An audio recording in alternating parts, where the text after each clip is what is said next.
Hello, friends. Today is Tuesday, October 2nd, 2018, and it's officially pumpkin spice season. I thought that started in September. Well, in some places, but now it's starting to get cold. When does Starbucks start serving it? I think that's the official date, right? Probably September. I haven't actually been to a Starbucks, so I don't really know. Well, I've been to one, but I haven't been to one recently. You gonna turn in your white girl card? Now you might notice Wendell's not here. He has been called into an emergency summit. He is working on deciding a code of conduct that's inclusive for Deep Space Nine cosplayers. And that was more important than the news this week. Nothing we can do about it. We also had, but Chris is back from a long string of normie activities. Weddings, so many weddings. I've been gone all weekend for my aunt's wedding, and now I'm back. Abandoned her dog for an entire weekend. I did. My dog. My boyfriend had to watch my dog. She loved that, though. I couldn't take her home with me. No, I'm talking about last weekend. What was I doing last week? I don't even remember. You were glamping without the dog. Oh, that's right, yeah. I was in the Smokies. Never mind. I do remember what I was doing. Wow. They all blend together. I'll be looking forward to next weekend where, I don't have to do anything. You're supposed to be making memories, and you don't even remember them. Listen, I took pictures. It's fine. So this week, it was a tough decision because we had two big stories. The Facebook story and the MUSK story. We had to choose. I went with the Facebook story. I think it's a little bigger. It is a little bigger. And we have it's a big block of Facebook news. I think for the first time ever, we're going to lead with social media news on the Level 1 news. Well, we had a period where there was a new Facebook leak every other day. Yeah, but we didn't lead with them. That's true. It was the big money maker. But this is the big one. Margaret, was it Margaret? It was Red Fox. He would grab his heart. You don't know about that stuff. Anyway, Facebook, they've been hacked. Facebook faces class action lawsuit over massive new hack. Basically, they can get hold of everything, just as always happens with these leaks. Now, this is nothing really new. This is unique, though, in terms of they didn't lose your username and password. Nobody got into your personal details. What happened was the tokens. They got the tokens. So I don't use Facebook. I think I mentioned this to you. I dabble. You knew how this worked. Yeah. You can view posts as the person you intend them to go to.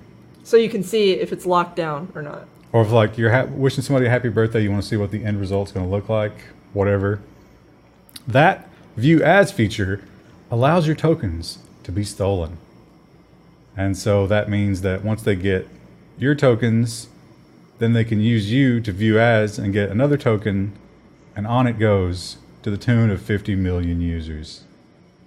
I would think there must be a UX way where you could have worded that better, where it's only X friend could see this instead of having to do a rock them simple, here's what it looks like. But I don't know if that would have saved them. Yeah. This was definitely a programming error rather than, usually it's the poorly implemented database or something like that. But this was just overlooking how the authentication tokens were delivered. So that's pretty bad news, right? 50 million. But from there, it only got worse. Facebook hack gets worse as company admits Instagram and other apps were exposed to. Your Instagram thoughts they're in trouble. Oh man, influencers. Your influencers, your beauty influencers. I got stuck in that black hole last night when I got home. Because they all use the same authentication process, and a lot of people log into these other apps with their Facebook login. WhatsApp and Instagram. It's so convenient. Well, they can get in there too. So your entire online persona can be hijacked. And now they have patched this, I believe, by now. I would hope so by now. But they could have gotten in there and changed your password already. There's a lot of bad things that could have happened. So, yeah, it's a dark day. How many stories do we have? I think at least five. At least 5 stories about various repercussions from this one thing. And it's especially in this part of the United States, those Instagram thoughts, this is they're just getting into their yoga pants. This is a big time of year for them. It is a big yeah. You got to blog your lattes and your new scarves and your cinnamon and what about your Halloween costume? You got a whole new wardrobe that you just entered into that you need to show the world. And it's going to be tough. It's going to be a tough time for them. And Facebook's going to have to answer for a lot. Released a new naked palette? I mean... What is that? It's like eyeshadows and Who? Urban Decay Naked Palette. Oh, or is that a makeup It's a makeup company? brand, yeah. I actually don't know if they just released one, but I would imagine they would release one for fall. Oh, fake news. Yeah. You think anybody in our audience could correct you on that? I mean, someone might Google it. They have it's not like live chat. They have the opportunity to Google it, so they probably could, but I don't know if anyone would know off the top of their head. Well, this is big news. It's like I say, we decided to lead to it. And it's kind of fun to point out Facebook's failures because we hate them. And they're what's wrong with the world. But if you are a big Facebook user, you might not have heard about it. And you might be thinking, why didn't I hear about this? Well, Facebook caught automatically blocking stories about their massive data breach. So, on the sidebar where they've got like all the news stories about like, here's things that are trending and happening. And basically any story that mentioned this, blocked from Facebook News. Yeah, Who could have foreseen this happening? Of course, they have the big system where they combat fake news, as they call it. So they have the ability to go in there and sort of determine what's fake. Yeah, a given thing. Now, they, of course, were called out on this. They claim this was the anti-spam filter. Somehow this got into the anti-spam filter. Must have been because it was such a big story and so many people were sharing it, and the spam filter decided, no, we shouldn't be talking about this. It got included because someone put it in there. You think? Yeah. Wow, that's a serious accusation. I think put our tinfoil hats on because I think that's what happened. I think you need just like one little tiny piece of tinfoil. Because that's like a bubblegum wrap. It's a pretty easy one to believe. So yeah, but I've undone it. They've apologized and said, yeah, you can now see that about that story. And you might think, well, that's okay. They fixed it. It was bad, but it's over. That's all the bad news we have about Facebook this week. And once again, you'd be wrong. Facebook is giving advertisers access to your shadow contact number. This is different than how they give advertisers other information, though. This can give you, like, your phone number can go out to an advertiser now. Well, not only, it's much deeper than that. Now, last week we talked about the gender thing. You weren't here for that. So last week they were in trouble for, you can go on Facebook and you can be like, I don't want women to see this ad, right? Yeah. And people were posting jobs. Oh. Yeah. So there's a lot of fine-grained control over how you serve ads on Facebook. You can make a lot of choices, and you can even go down to only show this ad to people with this phone number, which is crazy, right? Only show this ad to what? Like, do you take an ad out for your ex? Maybe. That's like, screw you, I'm doing great, Brad. So you think, well, I'm safe because I don't put my phone number on Facebook. Only an idiot would do that, right? Well, you're not safe because what these researchers determined was when someone else puts in a contact phone number for you, or you put in a two-factor authorization phone number, Facebook will still use those to advertise to you. What's crazy about it, too, is like even if you put in a fake number on your main profile, if it finds another number, it'll check against it. It will learn. It will trust the other numbers over the fake number because it knows that's a fake number. It knows. Yeah, that's incredible. So you can imagine the shadow profile, the way that they're building this thing that you can't see that they actually advertise to. You putting in fake information, they don't even care about that. They're like, yeah, whatever, lie to us all you want. We know the truth. You can't escape the grasp. And if somebody else is putting in your phone number, who would do that? Like, that was the question I had. I was like, who would do that? Well, I think a lot of people would do that. Because think about it. Like, you're using that as an address book. It's a mobile ad. You can get to it from anywhere. It's on your phone. And even if you get a new phone or whatever, and you don't have one of those plans where everything syncs over, you've always got Facebook. So why not store all your contact information there? I mean, this is the reason why, but people don't know that. God, I hope none of my friends have done that. I bet they have. No. I do use Facebook. You're getting advertised stay in touch too. With family. You deserve it. And just, the train keeps rolling, and we find out from The Sun. Such a great website. Well, good source there. They're telling us what, I think they were just like, how are we going to get on this dog pile? And they're telling us what we kind of already knew, but it's still, it's a good headline. Facebook logins being sold on the dark web for almost nothing. Hack attack. Look how tiny that headline is. Why is it so small? This might be the mobile version. I don't know. Sometimes what they get shared is the mobile versions. Design notes there. But yeah, they found that they could buy basically your entire profile online.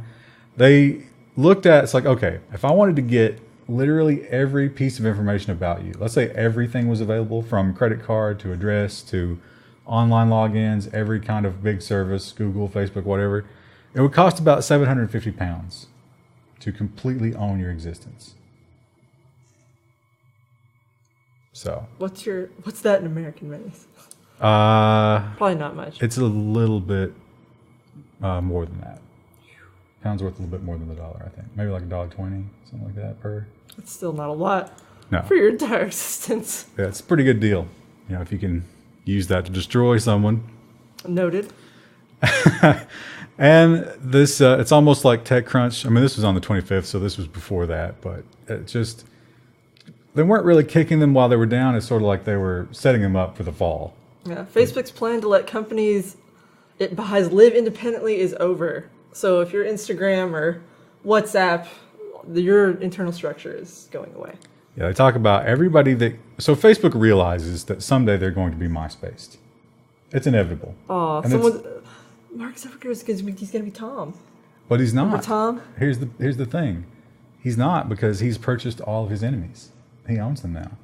Oh, you don't like Facebook? You're going to go to Instagram? Guess what? I own it. You're still in his grasp.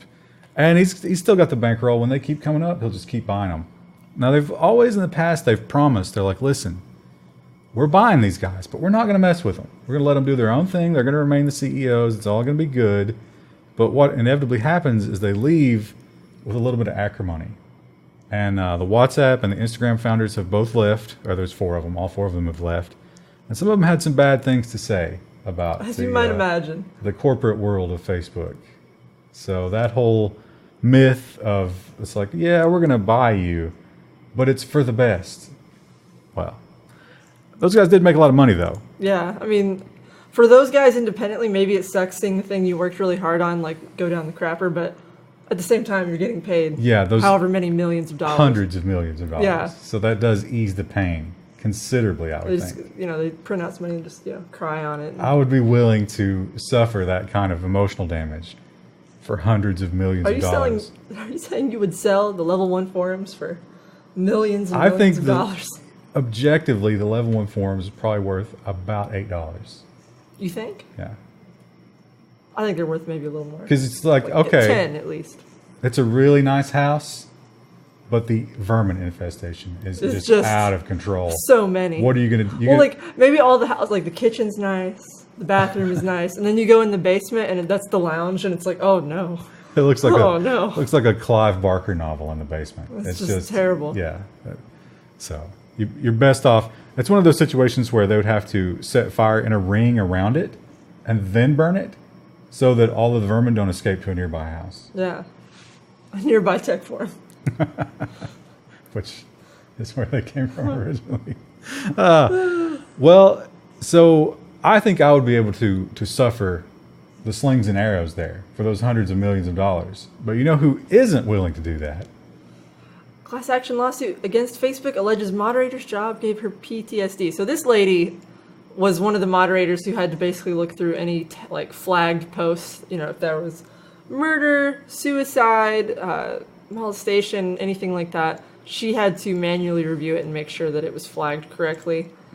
And apparently that gave her PTSD, which I think it would me too, but that is kind of the job description. Yeah, it's important to note that. I mean, what did you expect when you signed up for that job? Yeah, I mean, I personally, I couldn't do it either.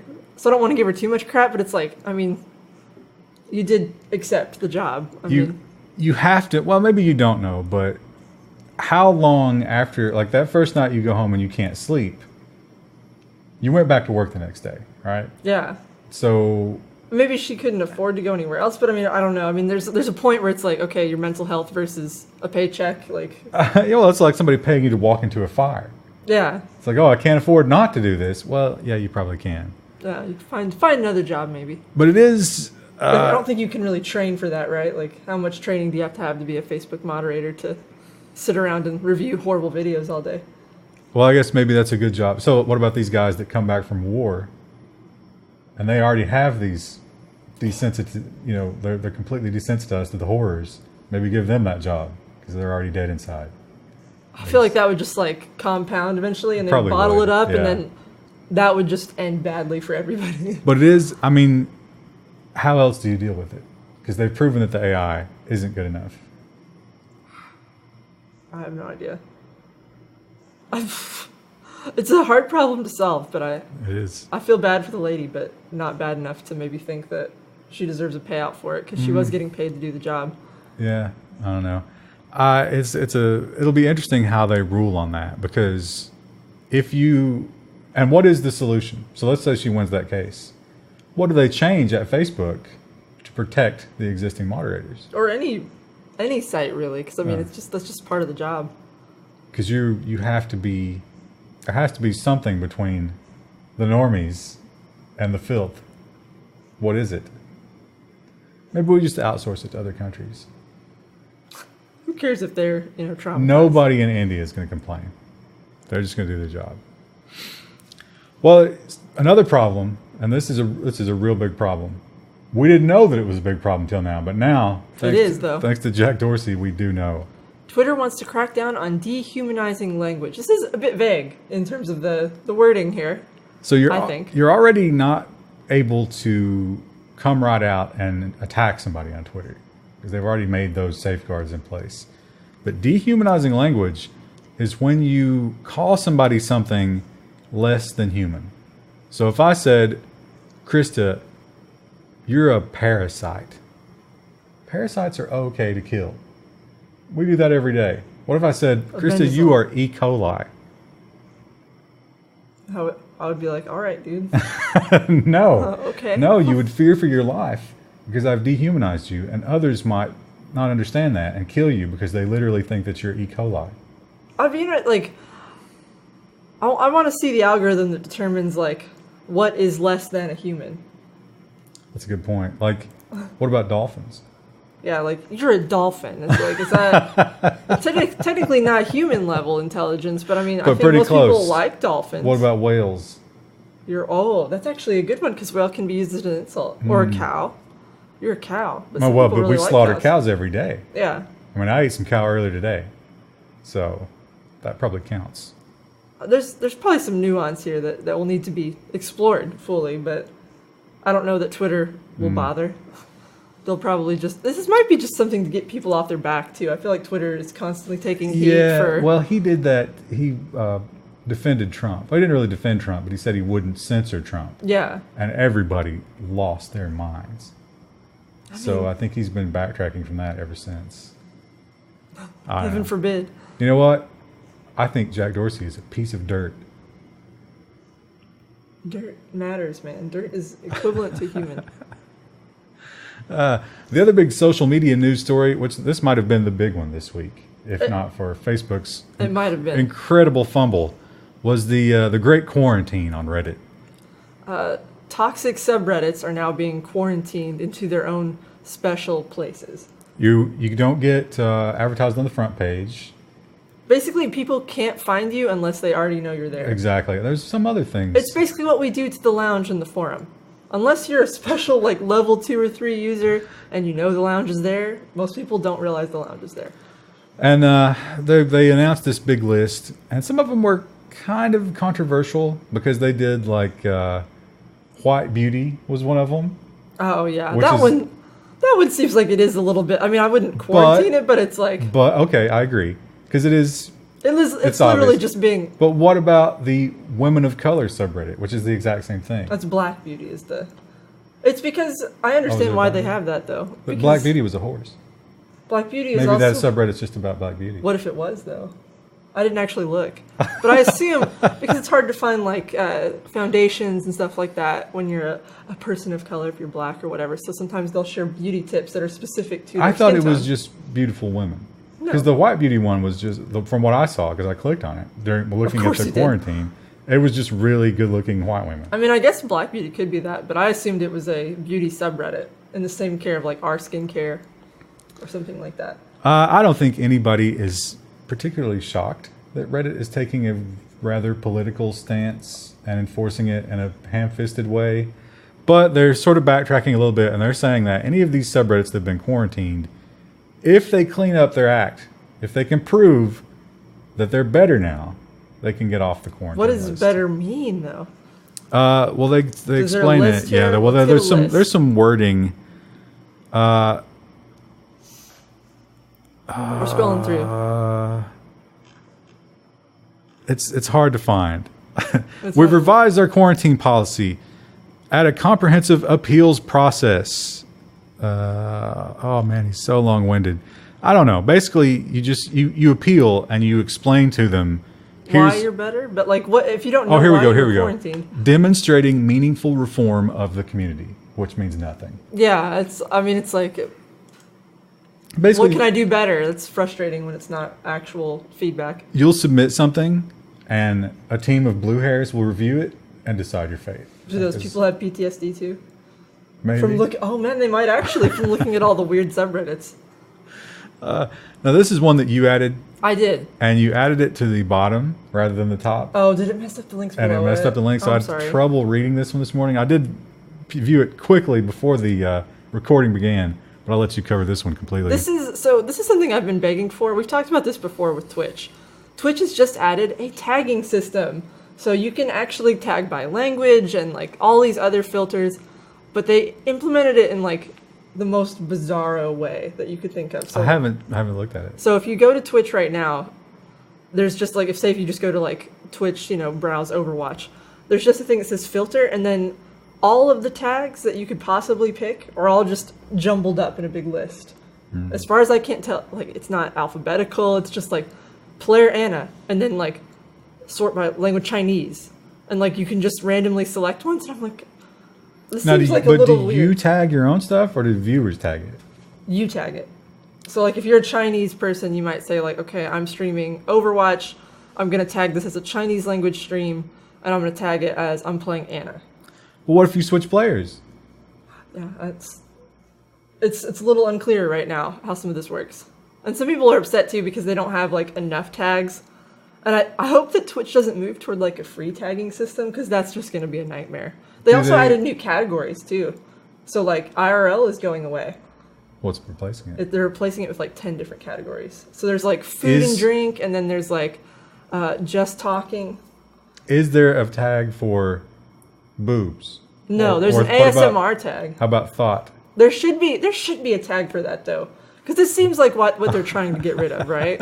It's like just put it in its own over 18 category. See, now I think you have a personal vendetta against the Twitch thoughts. It's just annoying when you're trying to get hopefully this tagging will actually help, but like it's annoying when you're trying to watch like a creative stream or find something to watch, and all it is boob streamers, and it's like, listen, I have my own boobs. I don't need to look at yours. Well, listen. I'm trying to find someone who wants to paint. Not everybody does. I don't think you're the target audience. I don't think I am. But like, if someone's looking for that kind of content, like, why not just put it? Why not use the new tagging system you just implemented? They're never going to add that, first of all, because children can get on there. But here's what I think should happen. Not according to their terms of service. But. They should... the boob streamers should all choose a really obscure tag that has nothing to do with boob streaming. And just pick that. And it's like, let everybody know, hey, this is the boob tag. Like when people did the Barbie game, when the game isn't listed in Twitch. Yeah, that's similar to that kind of thing. Yeah, I think that would be the way to go for that. What else? Oh, they changed D&D is now just general like tabletop gaming, I think. Or like role-playing games or something like that. Which is nice for people who don't play just D&D. That's a big... There's a lot of like nice little quality of life changes, but like the UX still needs a lot of fine tuning, I think.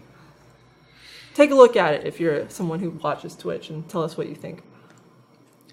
Well, that wraps up social media news, and now on to government. Now we have an interesting story this week. I'm not sure how to feel about this one. As U.S. is contemplating its own version of GDPR. RIP.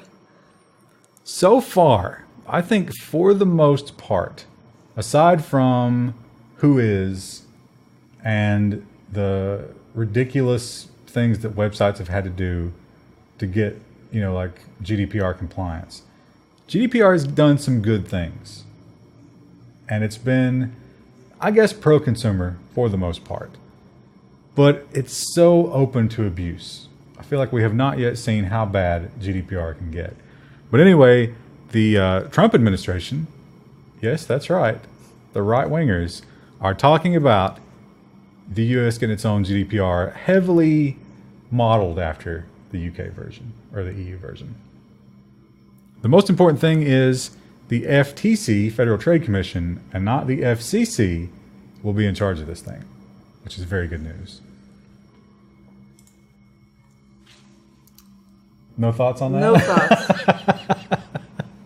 We'll see how it goes. Well, I know you're going to have feelings about this one because everybody does. FCC proposes first major fine against robocaller faking consumer phone numbers. Hooray! Because we get constant fake calls. I think everybody does at this point. Yeah. We had a story last week or week before last. It's something like 60% of calls are going to be fake robocalls by 2020. I could see, because who calls people anymore unless it's an emergency? Like, why? So this is going to be... Text me. $37.5 million against a certain company that they found doing this. This particular company didn't just use empty numbers in the area. It used real people's phone numbers. Oh, yeah, I remember that. And there was this one woman, it used her phone number a lot for whatever reason, and she's getting like 14 calls a day with people just cursing at her. Hey, you called this number. Yeah. I was like, I don't want your stupid service to stop calling me. And of course... I got one like that recently where someone called me, but I missed it. And I called it back and I was like, hi, you called this number. And it was just this little tiny, like, Eastern Kentucky grandma. And she was like, I don't think I did. How do you know how tiny she was? Just her little voice was tiny. She could have been massive. She could have been. She could have just been a blob on She could have been doing bicep curls the entire time you were on the phone with her. But she had a soft voice. And well, yeah, because she was doing, box squats and she was out of breath. Is that what you sound like when you're working out? You turn into like a little Southern granny. It's going to be interesting. I really hope they go through with this. They've already targeted another one that they might go after. But here's the thing. The company that they're fining had already been fined before and went right back to it because it's so profitable. Yeah. And it's so easy. So easy. I think they're going to have to turn up the... why not jail time, right? Turn up the heat. Federal prison. Or make it so it's not profitable by finding them so hard that... I don't know. Seems like there's solutions there. They're just not looking hard enough. Well, if you can put that in the good news category, right? Yeah. GDPR, maybe good news. And this is definitely more good news. Rare, good government news. We've got a lot of good news this week. FBI, we can't listen to Facebook Messenger voice calls, and that's a problem. And the judge said, yeah, I don't really care. They pulled a Judge Judy. I like to imagine it was Judge Judy. And Judge Judy was like, she does that thing where she just tells them about themselves. That's the best part of her show. Now, this is a judge in Fresno. And that worries me a little bit about this. Because it's about MS-13, the infamous drug gang, MS-13. And I worry that this ruling might be somehow tied up in the whole immigration debate. Oh. Because MS-13 is the boogeyman that Trump always marched out when he talked about immigration. So this ruling could be like, no, you're not spying on these people just because they're marginalized and undocumented when they're a horrible drug gang.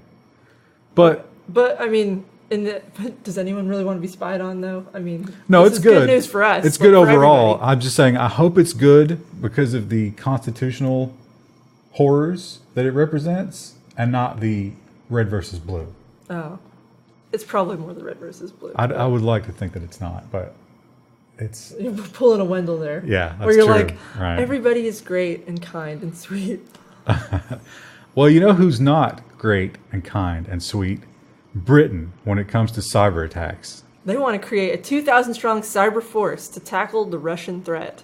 And this is not just defensive. No. This is attacks. They want to fight Russia in Russia. Do you think they'll just go on like Russian mommy blogs and be like, your recipe for formula wasn't even good? And then the Russian mom is like screaming. They're posting like really British recipes. So put a little vinegar in your baby bottle for just tea everywhere. Tea in your Do they drink tea in Russia? I mean, it's cold. They probably do. Yeah. They're saying this 2000 is just going to be the beginning. They are in the business of cyber attacking. They're announcing it to the world. This is going to be the Ministry of Defense and GCHQ working together to cyber attack people. It seems funny to me that they would announce this. It is a weird thing to announce. Like, hey, by the way. Yeah. New secret court. Yeah. Press release. Hidden entrance. But I think they're sort of, I think what they're saying is we're going to attack every single day. So we're going to take it back to them in the hopes that that scares them off. I don't think it'll work. But. Yeah, well, it's just, what a weirdly... Also, you have to get it out there because you got to find people. I mean, 2,000 people who know how to do that kind of thing is going to be hard to find. That's true. Although, like, probably 1,500 of those people are going to be useless administrators. Yeah, to monitor the 500 people who are actually doing the work. Well, we talked about, for the past, all of September, basically, every other week or every week, we had a story about Aadhaar, I don't know how to pronounce this thing, but it's the Indian biometric database that's been going on for a year, which makes this headline kind of weird. It was also hacked recently, wasn't it? It was very recently hacked. The Supreme Court in India says that is totally legal and it's fine and don't worry about it. But it was just hacked and there's some other issues with it. The issue, well, people were able to, they got a dump of it, right? Yeah. So all the records, that was a while back. But the recent one, the one that was in September, was they were able to hack the onboarding software so that you could just create new people however you wanted. Oh. Yeah. So that's weird. The ruling here is that you can't use it for banking. So like a bank can't require you to have one of these accounts. But to pay your taxes or to get welfare, they can require it. So. What about voting? Everybody was that covered in that? I don't think they use it for voting. They might. But everybody pays taxes, so you're going to have it. Yeah. It's interesting that they were, of course it was an appeal, I'm sure, but they were deciding the legality of it after it had been in use and hacked and 1,000 other issues with it. And that's all legal. It's fine. We've talked about Dragonfly, the Chinese Google, and how a lot of people are not happy about it. And one of the ex-Google employees who was so unhappy that they quit has come out and given us some more details about all the horrible things that it will be doing. Basically confirmed everything we already knew about it. We knew that it was going to be tied to your phone number. They've confirmed that. We knew that they were going to filter certain words like Nobel Prize. Nobel Prize is a bizarre one to me. Well, but usually you get a Nobel Prize for fighting against this type of thing. Yeah. So it kind of makes sense. The big new detail we got from this is all Google searches about air quality will automatically return the official government rating for air quality rather than anything else. Is it ever going to be anything less than 100 in China? It's always 0 pollen, perfectly clean mountain air. It's like carbon scrubbers are on every other street. There's not even 0 pollen here. Like, it's getting ready to... Allergy season is ramping up, and I'm not prepared. Are you not? No, I have no Benadryl in the house. I got nothing. What will you do?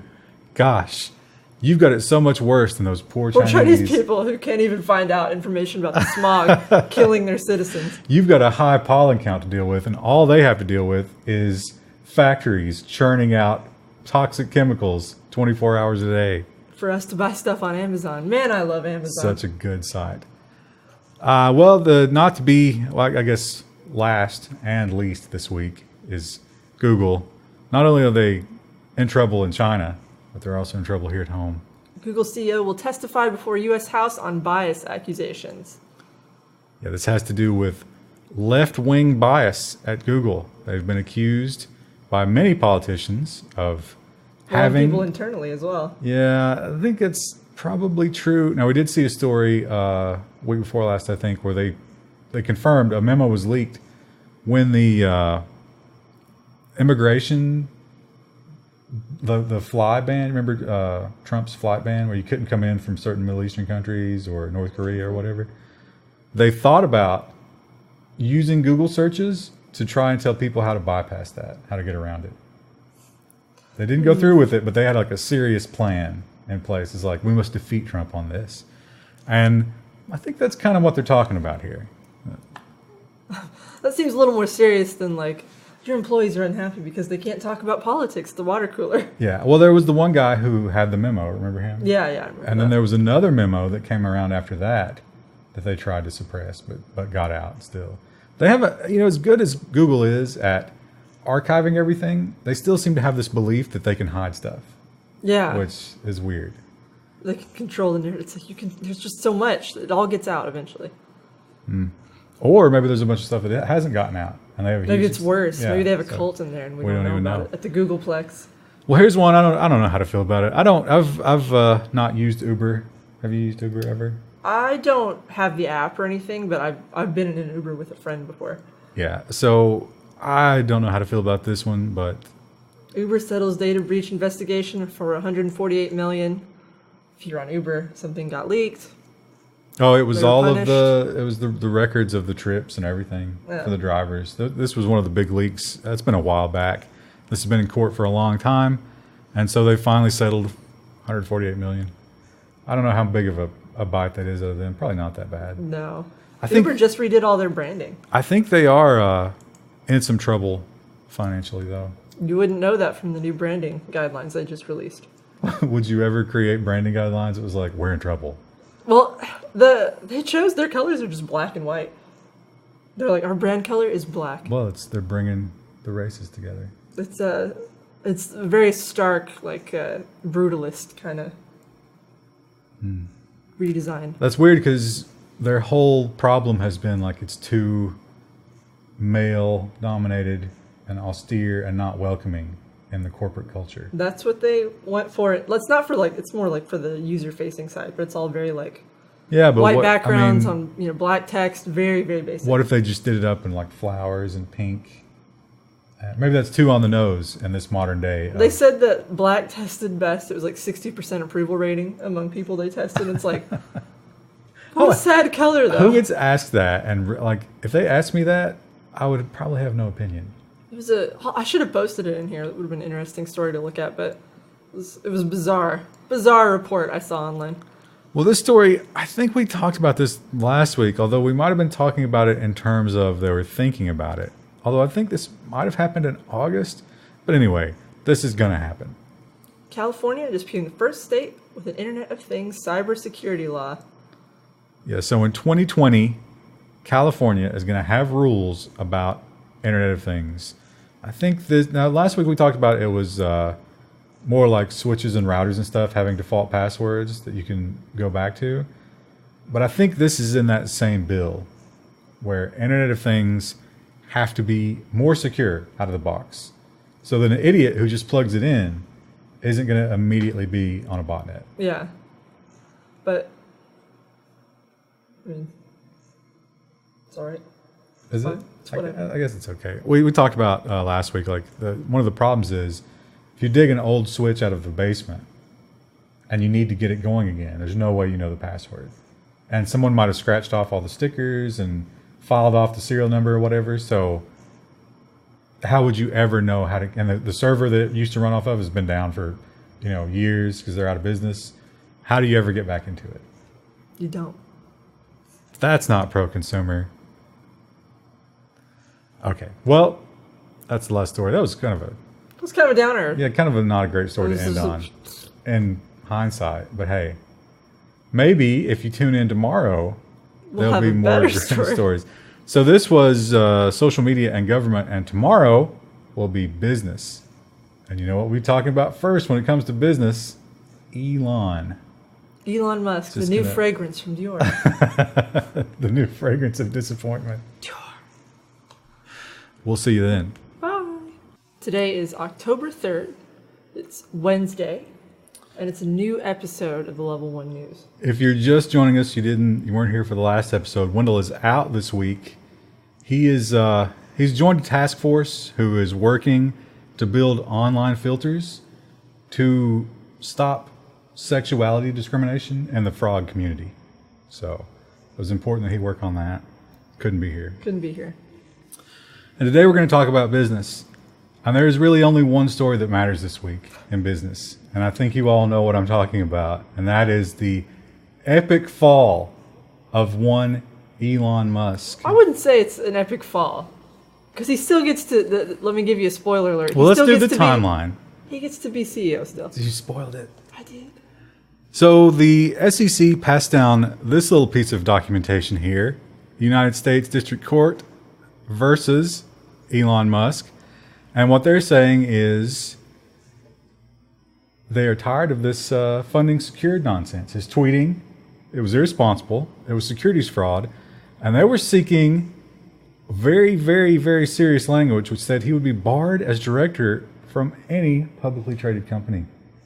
And this was after he had been offered kind of like a deal, and he's like, "No, I'm going to be chairman," and they're like, "No, you're not." You get the impression that he walked out of that room, and every Tesla lawyer and the rest of the board called him, and they were like, "What is your problem?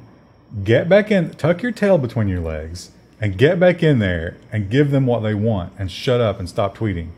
So they went back to the table, and a deal was signed. So our next story has details of the deal. Here are the major points of the deal that he has made. He is out as chairman of the board. Which is what he didn't want to give up. But no more will he be chairman of Tesla's board. Now he will continue to be CEO. Yes. So that's, I don't know. He can still put that on his resume, you know. I feel like that was a bit of a win for him. There will be 2 independent directors on the board that I assume the SEC will place there. So not fun that he has to now deal with those people. There will be a committee of independent directors put in place and additional controls and procedures to oversee Musk's communications. Which means, please stop tweeting garbage. His tweets will now have to be confirmed by an outside team. What if he just starts tweeting pictures of like puppies all the time? It's like what my Twitter is. It's just weird pictures. They still have to look at them. You think they would study them and be like, what's the secret? Do they get PTSD from looking at Elon Musk tweets? They should probably get some sort of hazard pay.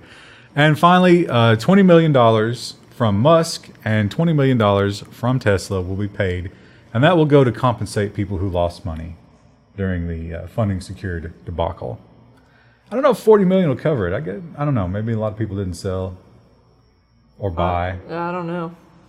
But yeah, that's been an interesting story. That played out over the course of the week. Yeah. So at first it was like, oh, are they really going to have any teeth? Because in the past, I mean, remember the banking crisis? Yeah, a lot of people were talking about that. Like when I was reading Reddit stories about this, people were like, I can't believe they're just like, you know, whatever. They didn't do anything. Nobody went to jail. They didn't do it. It was just a bunch of wrist slapping. And then they brought out the documentation that was like, wow, they're going to just knock him out. Like he can't run any publicly traded company. Because one day, I feel like they're making an example of him. What if SpaceX wanted to go public? Then now they'd have to get rid of him. Mm-hmm. He'd have to step down. And so this was, I think, a pretty good compromise. In terms of that. Well, Musk probably doesn't think so. But no, I mean, he's still allowed to run his company, which I mean is surprising. He's probably furious. Some interesting things came out in that document, though. Apparently, the $420 stock price was, in fact, a drug reference. I could see that. I mean, $420. I mean, come on. And he thought that the girlfriend would be amused by it. That's why I chose that number. I mean... That's ballsy. Is that a loving? Would you be swept off your feet by that? I would laugh if he did it in private. I would not be laughing if he did that and then, you know, almost cost his future. I think the thing that he's probably most pissed off that his tweets are now going to have to be approved. Yeah, I bet that's annoying. It is very. I mean, will they have to like implement like a workflow? Like I send this to the marketing team and then I can tweet it. I think somebody else gets his phone. And then he has to draft one and send it. We should implement that with Wendell. Not because he like tweets anything bad, but just because I think it would drive him crazy. Yeah. And like really red tape him on it. It's like wait 3 or 4 days before we approve any tweets. Yeah, oh man, that would probably drive him over the edge, to be honest. Well, you know who else is being driven over the edge? It's Qualcomm. They're angry again, and who are they angry at? You can easily guess. It's Apple. I feel like these two are in a fight just constantly. One is always angry at the other. But they're in that sort of frenemy state where they hate each other, but they have to work together. Yeah. You know, it's like they're lab partners in chemistry. Qualcomm is now accusing Apple of stealing trade secrets and giving them to Intel. But there, thus far, has been no proof of that from them. Now, they claim they have the proof, but they haven't given it to us.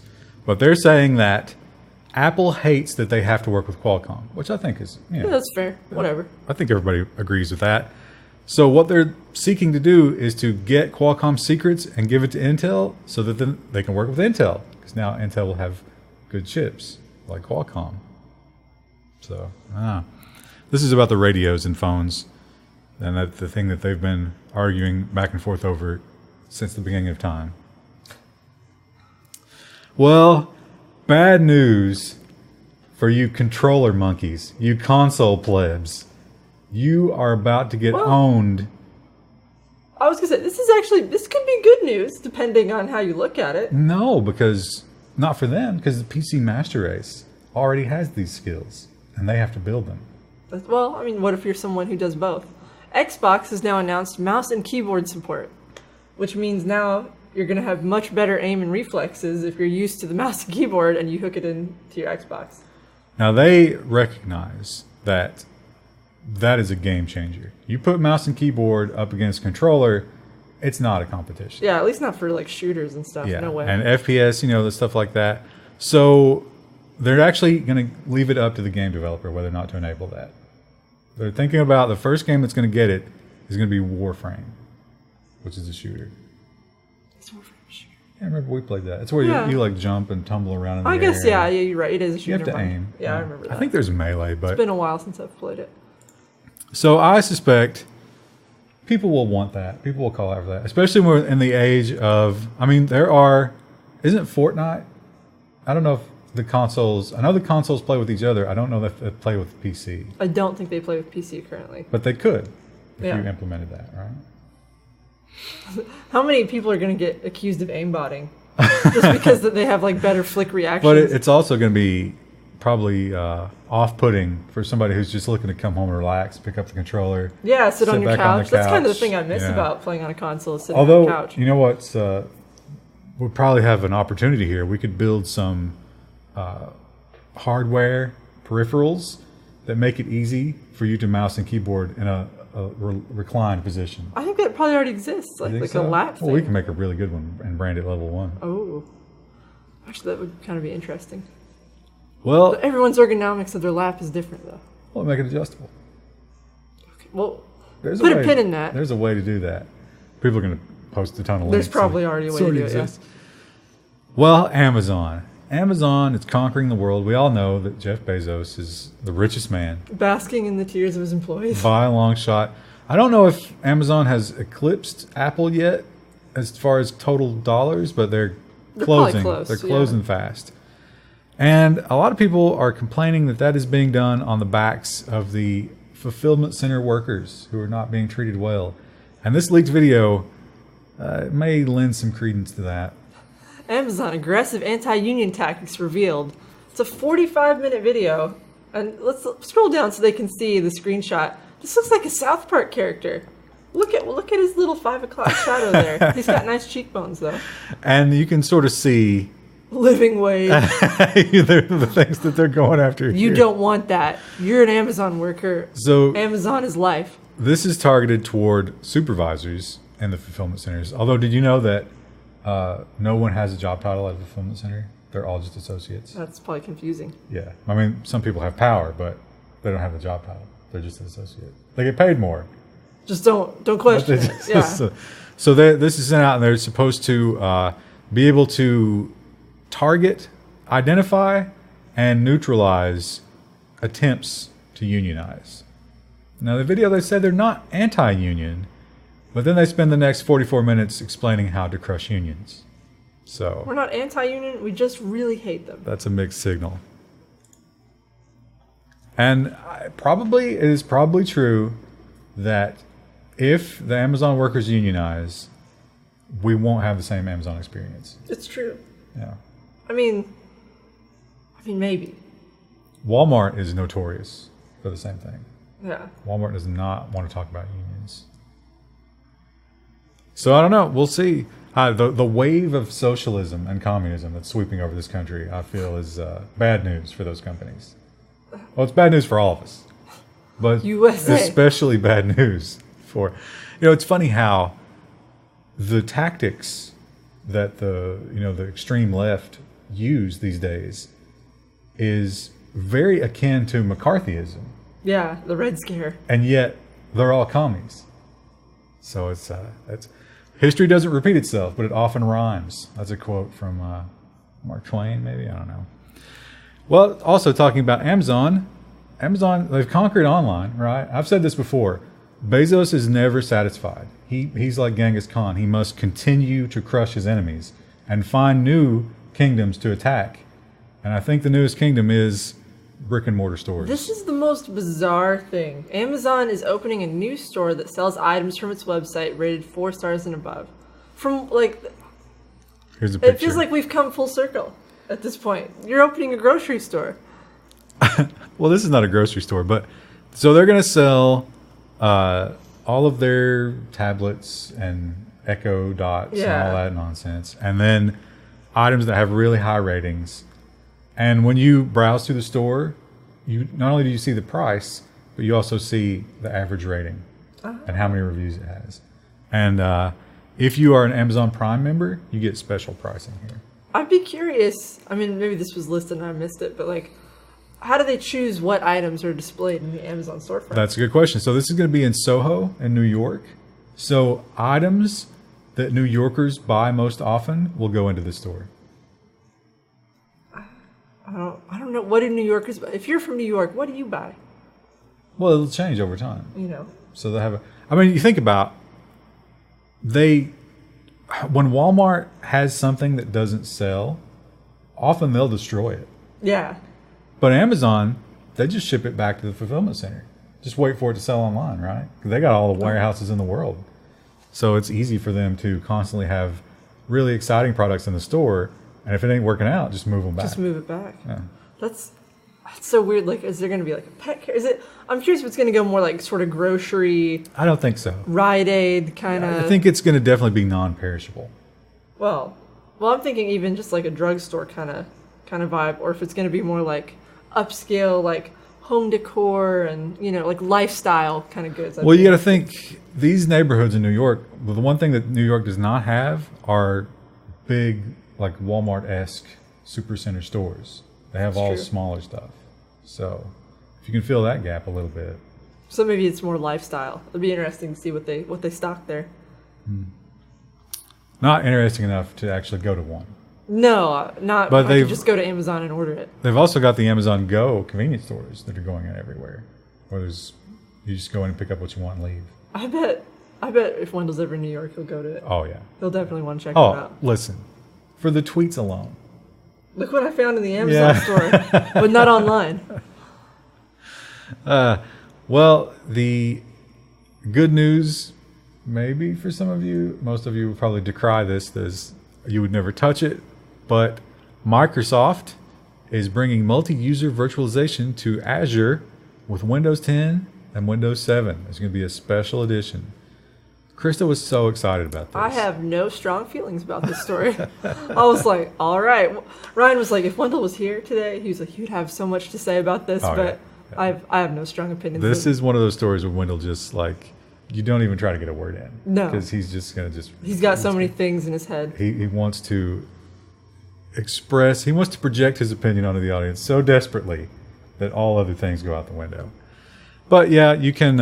It's going to work with Office 365 and the Windows Store apps. So you can just run multi-user Windows, or you can run specific apps. So you can have an instance of Word running in the cloud for multi-user if that's what you want.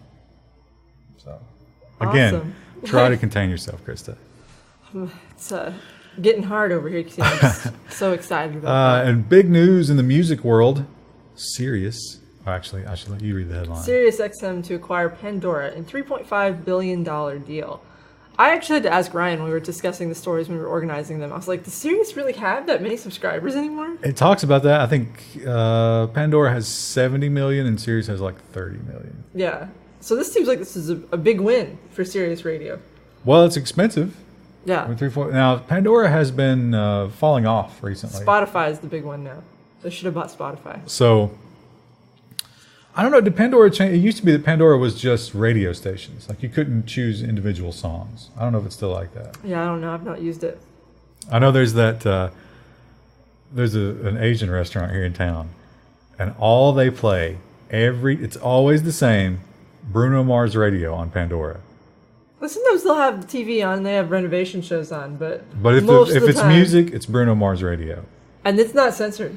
Oh no! Like we're sitting here eating, and like the F-bomb drops over the radio. And one time there was an old like country couple sitting at the booth next to us, and that F-bomb dropped, and they were not happy about that. They were very offended. You know who else drops the F-bomb at lunch sometimes, without any regard to like the volume of his voice? Oh yeah, don't tell me how to talk. Yeah. I'm just waiting for somebody to try to tell me how to talk at lunch. It'll happen one day, and it'll be awkward for everybody. Not for me. I'll be excited.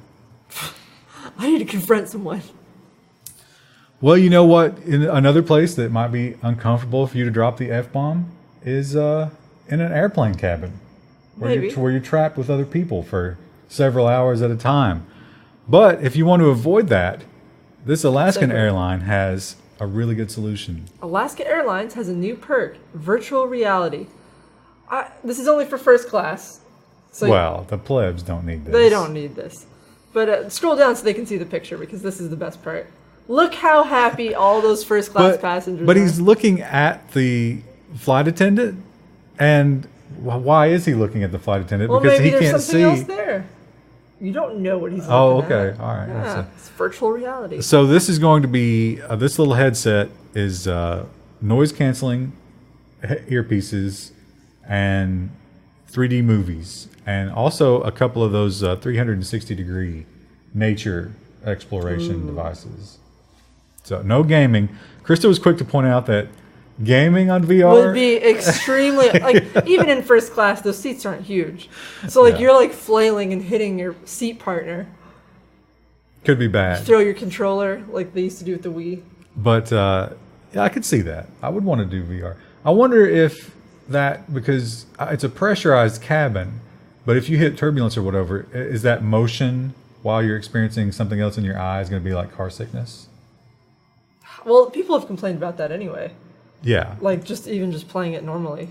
I personally think I would probably get sick. There's already a fairly high chance of vomiting on a plane, right? So I bet when they announced this, I bet the flight attendants were like, I don't know. They might, because you're probably, if you get caught up in a movie, watching it in VR, you're probably less likely to annoy them for other things. Maybe. Or, you smash like 5 airplane bottles of alcohol, and then you put your VR headset on, and then the plane starts up, and you just vomit uncontrollably for hours. I'm sure somebody will do that. But if you're going to smash 5 little mini bottles of alcohol, you might vomit anyway.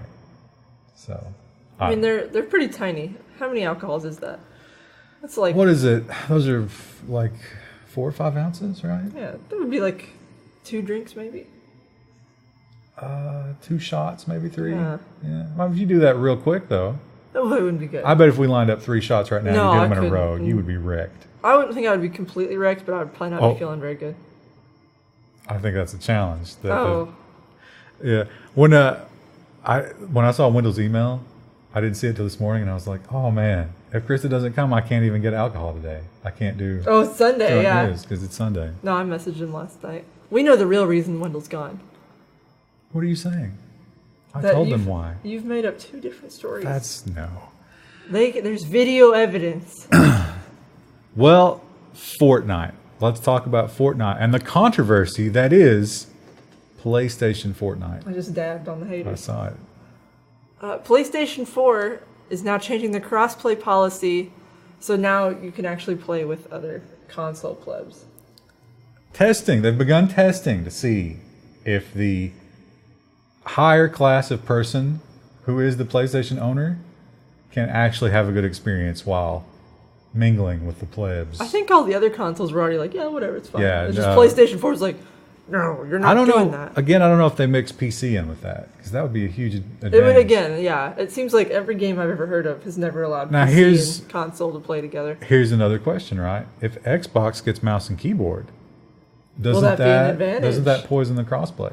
Because Switch is never going to get it. Well, I guess they could, but not on the mobile mode.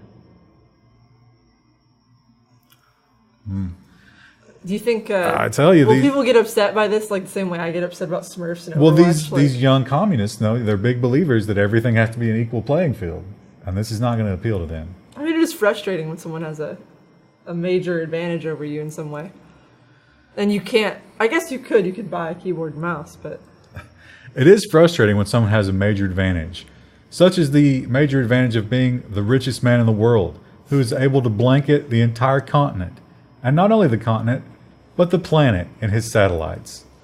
Satellite company partners with Bezos AWS to bring internet connectivity to the whole planet. And then there's a little asterisk at the end of the story that's for a small fee, of course. Well, I don't know if there'll be a fee. So the plan here is not just for internet, to the whole planet, but this whole thing is going to run AWS, and it's going to be specifically for Internet of Things.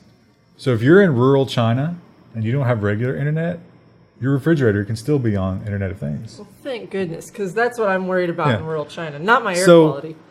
you are, you don't have shoes, you're walking around in the dirt, you're raising yaks or whatever you raise in China. Would you have a smart fridge if you live? Yeah, you will. And your smart fridge will be able to participate in botnets, even though you don't understand what any of those words mean. Because you don't speak English. Well, but also, you didn't buy the fridge. An Amazon truck just showed up one day.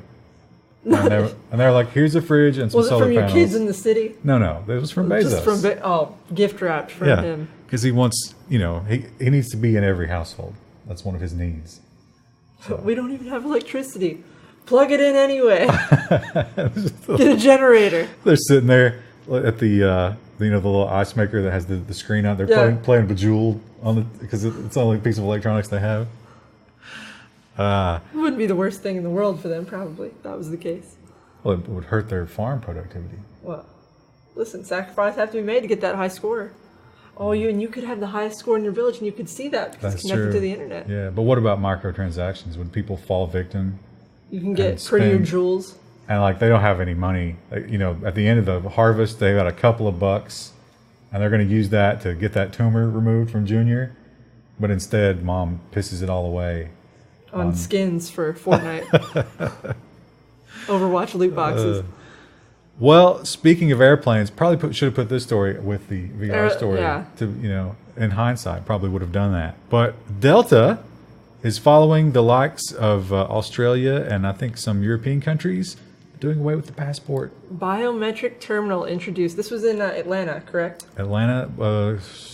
There's a name of the airport. Look how happy he is. She looks confused and not entirely sure about the biometric testing. He's got that smirk like, my job doesn't matter anymore.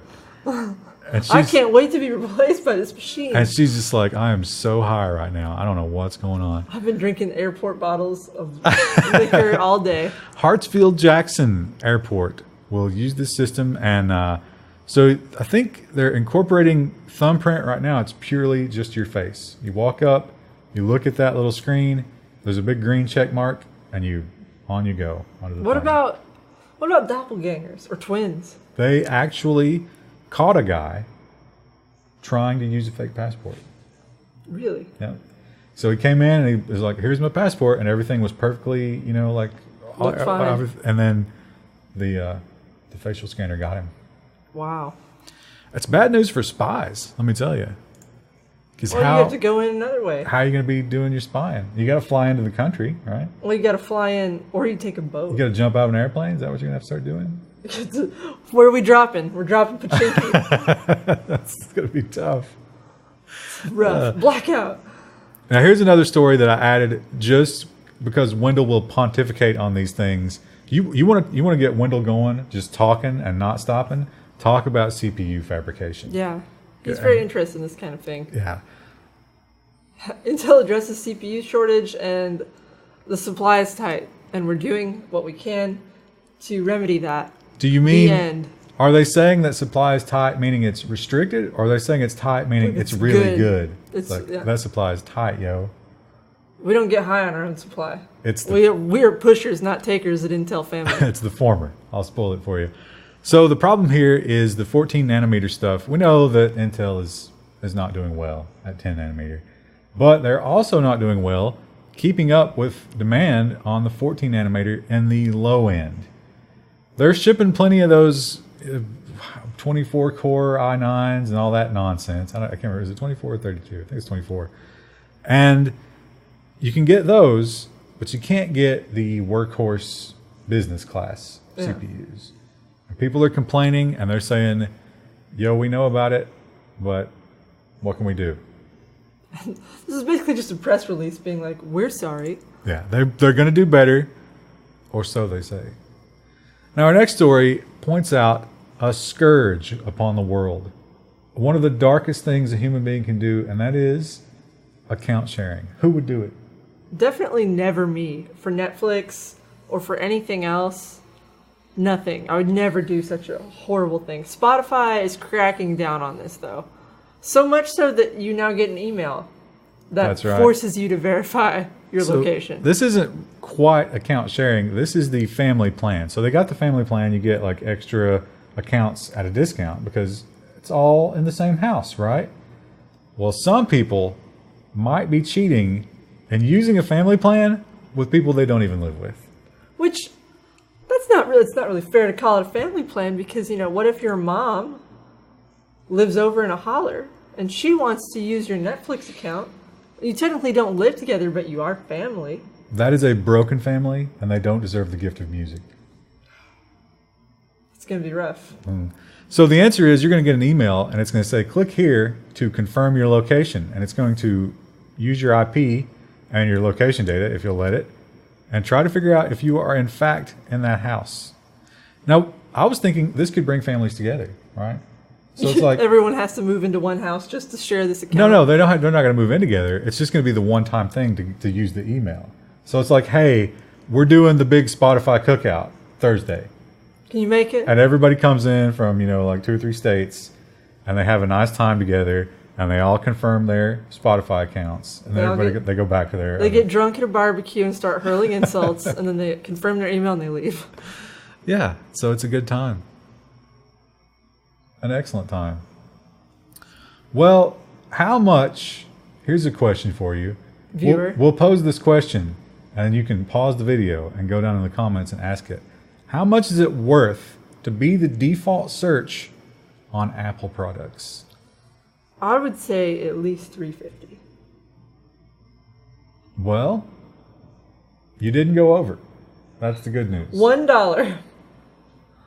Apple is demanding a $9 billion price tag from Google to be the default search on their devices. That's a lot of money. Wasn't it originally like way lower, and then each iteration they've been asking for more and more, and Google keeps doing it? It went from 1 to 3 to 9. That's a big jump. But a lot of people are speculating that Siri might also start returning Google results as a result of this big payday. What do you think Apple users would be angry if it started returning stuff from Bing? I'd be kind of mad. Let me tell you, I look at the real estate sites, and Realtor.com returns Google Maps. Zillow returns Bing Maps. I've noticed that. Bing Maps are garbage. Don't waste my time with a Bing map. You're just making it unpleasant for me. Because you end up like the addresses aren't quite right, so the house is just in the middle of a field. They don't even do the directions, so you can't tell how far away it is. Oh yeah, from your work. Yeah, so it's ridiculous. Not even worth it. Now for Google though, I think it's worth it. Well, it's obviously worth it because they're getting that sweet advertising data. And they're tracking you, and as we'll find out in the security section on Friday, Google. When you log in to Google services, they do some sneaky stuff these days. Let's take a break real quick and ask, how is your house hunt going? Okay, so old hoarder lady supposedly has cleaned out the house and it's ready. Or her grandchildren have, or whoever. But now I can't get the contractor to call me back. Yeah. And you know who it is? I won't say, but let's say it's classic behavior. Oh. Well, that's sad. That is sad. That is sad because they were good. I know, that's right. I was going to give them my business. Well, MS-DOS, it's going to be released onto GitHub. How exciting is that? If you want to go back and explore the world of MS-DOS, you no longer have to download and extract it yourself. You can go right onto GitHub and look through it. And look, there's 0 comments on this article. I can't believe that on this exciting news. This is once again something that Wendell would have gone on about for a solid 2-3 minutes. Yeah, it's not that exciting. What year? Trivia. What year? MS-DOS. It's exactly the same age as I am. 1985. Well, you're giving me some credit there. I'm not going to answer. People will have to click that link and find out for themselves. So they'll figure it out, and then they'll be like, Ryan was born this year. Well, this is. I'm very excited about this. This is. We're not. No one's really tested this, but if this is true, it's really cool. Yeah, Ryan explained this to me. So cheaper batteries unveiled as a step to a carbon-free grid.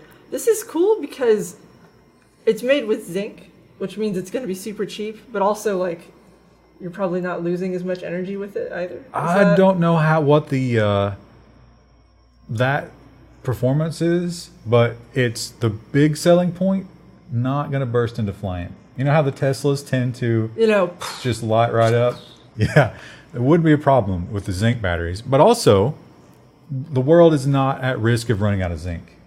We're fairly tapped out when it comes to the lithium and the other rare earth stuff.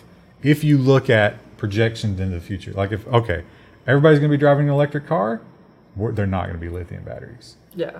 But zinc, if you don't know, pennies are not made out of copper since a long time ago. They're made out of zinc. And that's how cheap and useless zinc is. We're literally using it to make currency. It's just garbage. And we're using it to make the worst currency. Yeah. I think Canada got rid of the penny. And we should follow suit. I don't know the last time I used a penny. But here's some good news, hey, I don't know how many pounds this thing is, but how many pounds worth of pennies, like a couple $100 probably get you enough zinc to build one of these sweet batteries. It does look cool. Looks like if you took that guy's hand off it, you'd think it was a building. Yeah. So the way this thing works, it's zinc oxide. It's zinc and oxygen.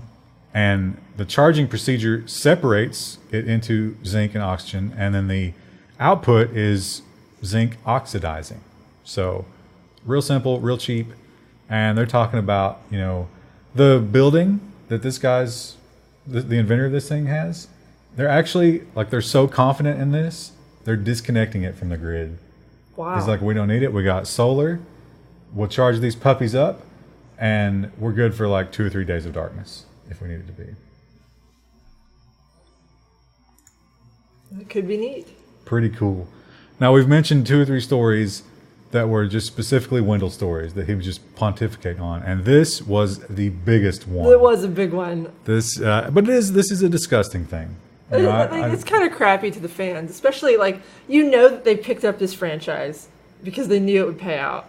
Yeah. They're shutting down Stage 9, which is a fan-made recreation of the USS Enterprise.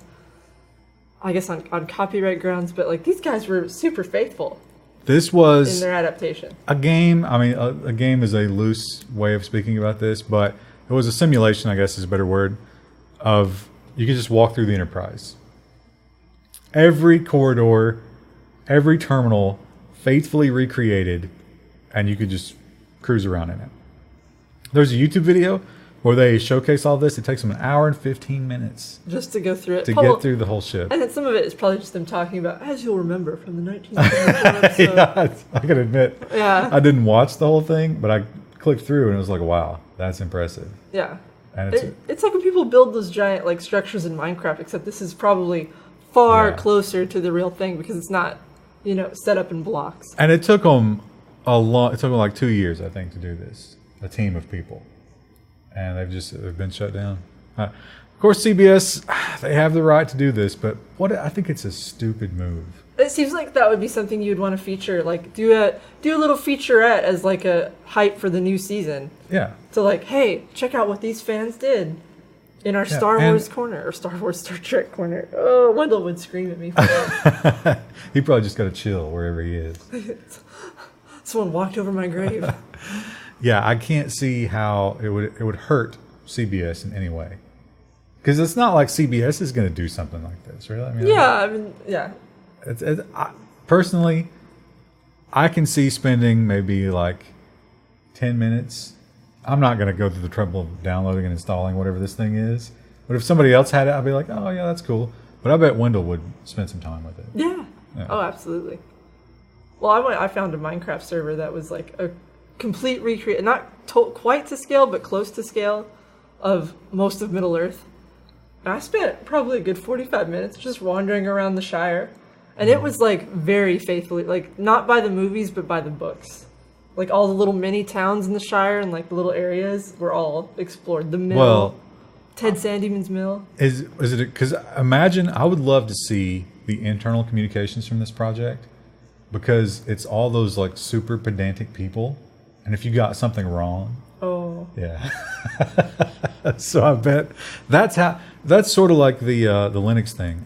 You weren't here last week, but of course you heard about the Linux. Yeah, the I've been keeping up with it on the forum. People have been discussing it on and the forum. I bet, but that sort of, toxic behavior and the pedantic way that people deal with it is the only way you get to something like a perfect recreation of the enterprise. Yeah.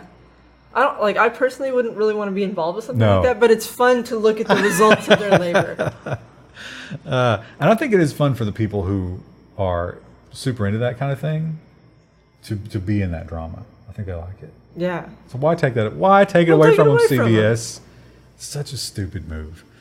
Well, the final story we have today is exciting, if a little hard to believe, maybe. A Japanese company has announced a long-term plan to develop the moon. What year was it? 2030? 2030 is the sort of the culmination of all of this, but it comes in phases. So phase 1 is a satellite, and then they have I don't think that's their lander. But we've got some other drawings here. There you go. This is Mama Rover, who carries Baby Rover through her umbilical tether and launches him out to do explorations. And so phase 1 is the satellite, phase 2 are the rovers, and then phase 3 is moon base with people on it. And they're going to extract ice and convert that into hydrogen and oxygen to be sold as fuel and propellant. And I was kind of making the comment when we were discussing the stories earlier. I was like, it seems kind of foolish to open a gas station across the street from the main gas station. But you know what I mean? Here's the thing. If you're looking for like a breakfast burrito or bacon, egg, and cheese biscuit, you got to stop by the moon. You go to this one, which is weird because it's Japanese. And you wouldn't think they'd be serving those foods, but they do, and they're incredible. What would a Japanese-run moon gas station serve? What do they eat for breakfast? I don't know the Japanese culture that well. I don't know. But yeah, you get that burrito and just smash it against your helmet. Just rub it. So good. If you're Japanese or if you've been to Japan, what do they eat for breakfast? What would they serve there? You've just triggered the weebs. The weebs? I can't believe she doesn't know. They probably have like Americanized stuff too, like Pop-Tarts. But what's a traditional Japanese breakfast? I love, you ever see those pictures where somebody in a foreign country will take a picture of the American section at their supermarket? Oh yeah, it's all like, it's not even like American food. Well, it is American food, but it's like only the processed like candies and like, cakes and cookies and potato chips. But that's what they feel represents American food in a supermarket. So you wonder for example, the German section of our supermarket. Oh, well, I imagine it's the same though, because it's like, the British section is like wine gummies and digestive biscuits. Yeah, hobnob. It's all like treats, not actual food. There's going to be a lot of, stupid fat American comments based on. Well, that's it for this week. This week. Friday, we'll be back and we'll be covering security. And there's a lot of security stuff this week. Oh, it's my favorite section. We actually took the Facebook stuff out of security. Because it was so much. It's not your favorite section. That's a lie. But nonsense, which is everybody's favorite section. Well, there's a couple people who hate it. A couple people who will constantly comment and be like, I can't believe that you're covering these stupid stories. You have no credibility. Well, we're not really. I wouldn't call us a journalistic source. We're more of like a compiler commentary sort of source. Somebody's going to be like, you never talk about compilers. Yeah, wow. All right. We'll see you on Friday. Bye. Hope you're enjoying your week. It's nice weather here where we are. Well, I don't know if it will be by the time this goes out. It's nice today. But it's October. Everybody loves a spooky month. And as Krista mentioned in the last episode, it's the peak white girl. I got my scarves out, ready pumpkin to go. Spice, scarves, leggings. I need to buy some more leggings. Yeah. Because I had a bleach stain on my other ones. Oh, how embarrassing. It was embarrassing. You cannot go on Instagram with a bleach stain. Well, it's just like right on my knee, too. So like I sit down and I can just see it. Repulsive. It's terrible. We need to stop this before I I get sick thinking about it. Hello. You've made it through another week. It's Friday, October 5th. And you're here for the last episode of the news. And it's like 90% security and 10% nonsense and then like... Two robots. Yeah, 2 robots. Now, if you're just joining us, if you're one of those people who only shows up for the nonsense day, of course you'll notice that Wendell is not here. Wendell, there was a little bit of a scandal here at the Level 1 office. There have been some accusations that 30 years ago, Wendell might have made some unsolicited sexual advances toward a dial-up modem. So... He was about what?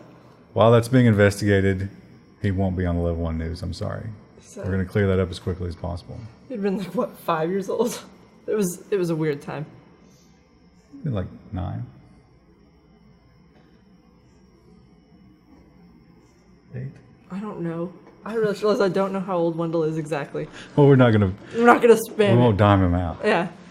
Do you get the correlation there? I do get the correlation, but I was thinking about how funny that would be. Why you got to step on my joke? I was thinking about the logistics of the joke and how funny. It's funnier because he would have been very little. Well, let's talk about Google. And Google doing things that they probably shouldn't, but that we all know they do. Google data collection research. I don't remember what this story was about. Okay, well, this was about... I instantly forgot. We just talked about it. This is not a shock, but it turns out that Google on the Android platform is constantly looking at your location. And you're saying, no, I turn off location, right? But it doesn't. I'm hardcore. I know about those tricks. I'm not a normie. Well, it turns out that's not what's happening. If you have the Chrome browser open, it will call home with your location data, among other things, about 340 times a day. It's insane. It has to be draining your battery too, right? Oh my God. Just like... They did the same experiment on an Apple device. Doesn't happen. Really? Yeah. That's terrifying. So yeah, unfortunate that Google is doing that to us. And now we have a huge swath of ZDNet stories. Yeah, they're all pushing the same video with that lady in it. Yeah. And she looks very upset about something, but I don't know what she's talking about. She's got some serious opinions. I don't know what they are, and guess what? I don't care. But I do care about this. Google is secretly logging users into Chrome whenever they log into a Google site. Now you're thinking, again, I don't have a Google Chrome account. What suckers do that? Yeah. Doesn't matter. Well, it's just your regular Google account, but everything else. But why would you? Into Chrome? Why would you log into the browser? Right? Who does that? The only thing that grants you is Google's ability to track you. Well, it turns out if you log into Google Play or Gmail or whatever, any of the Google services, you will be logged into Chrome. Analytics. And you will stay logged in, and they will track you. You ever use Google Analytics? Yeah. It's terrible. It's terrible. Wow. It's my least favorite part of their suite of products. Well, how do you feel about AMP? Never used AMP. Oh, you're going to. Analytics, terrible. Worst UI I've ever used. And continuing on the bad security news for Android. Password managers can be tricked into believing that malicious Android apps are legitimate. Say you have a malicious app called like Facebook, even though it's obviously not Facebook. So, you go to do your password and stuff, it automatically fills it in, and then it gets your password when you submit it. And that name string seems to be the only thing that a lot of these password managers are looking at. They're like, oh, we know an app called Facebook. And this must be it, right? We can send it a password. So you create your own app, you spoof the Facebook name, you build a login that looks exactly like Facebook's login, and that password manager will happily fill it in for the user, and when they press submit, they're actually giving you their login. That has to be like how often do people install those sort of apps, though, you think? Facebook users? Like I guess, yeah, never mind. I'll say, who installs a fake Facebook app? But, okay, point taken. You know who I bet install a lot of Facebook apps? Wendy's employees. Not the strongest segue you've come up with. Wendy's faces lawsuit for unlawfully collecting employee fingerprints. This is illegal in Chicago, correct? It is illegal in Chicago. So what Chicago has learned is that these biometric readers are almost always third-party companies. I don't know in this case if that's true, but it probably is. I mean, is Wendy's really doing their own? I don't think anyone, because I used to work at a grocery store. That's how you clocked in. You put your fingerprint. Was it third party? I think so. There's no way that this grocery store was doing that themselves. So what happened last time, it wasn't Wendy's, it was another company.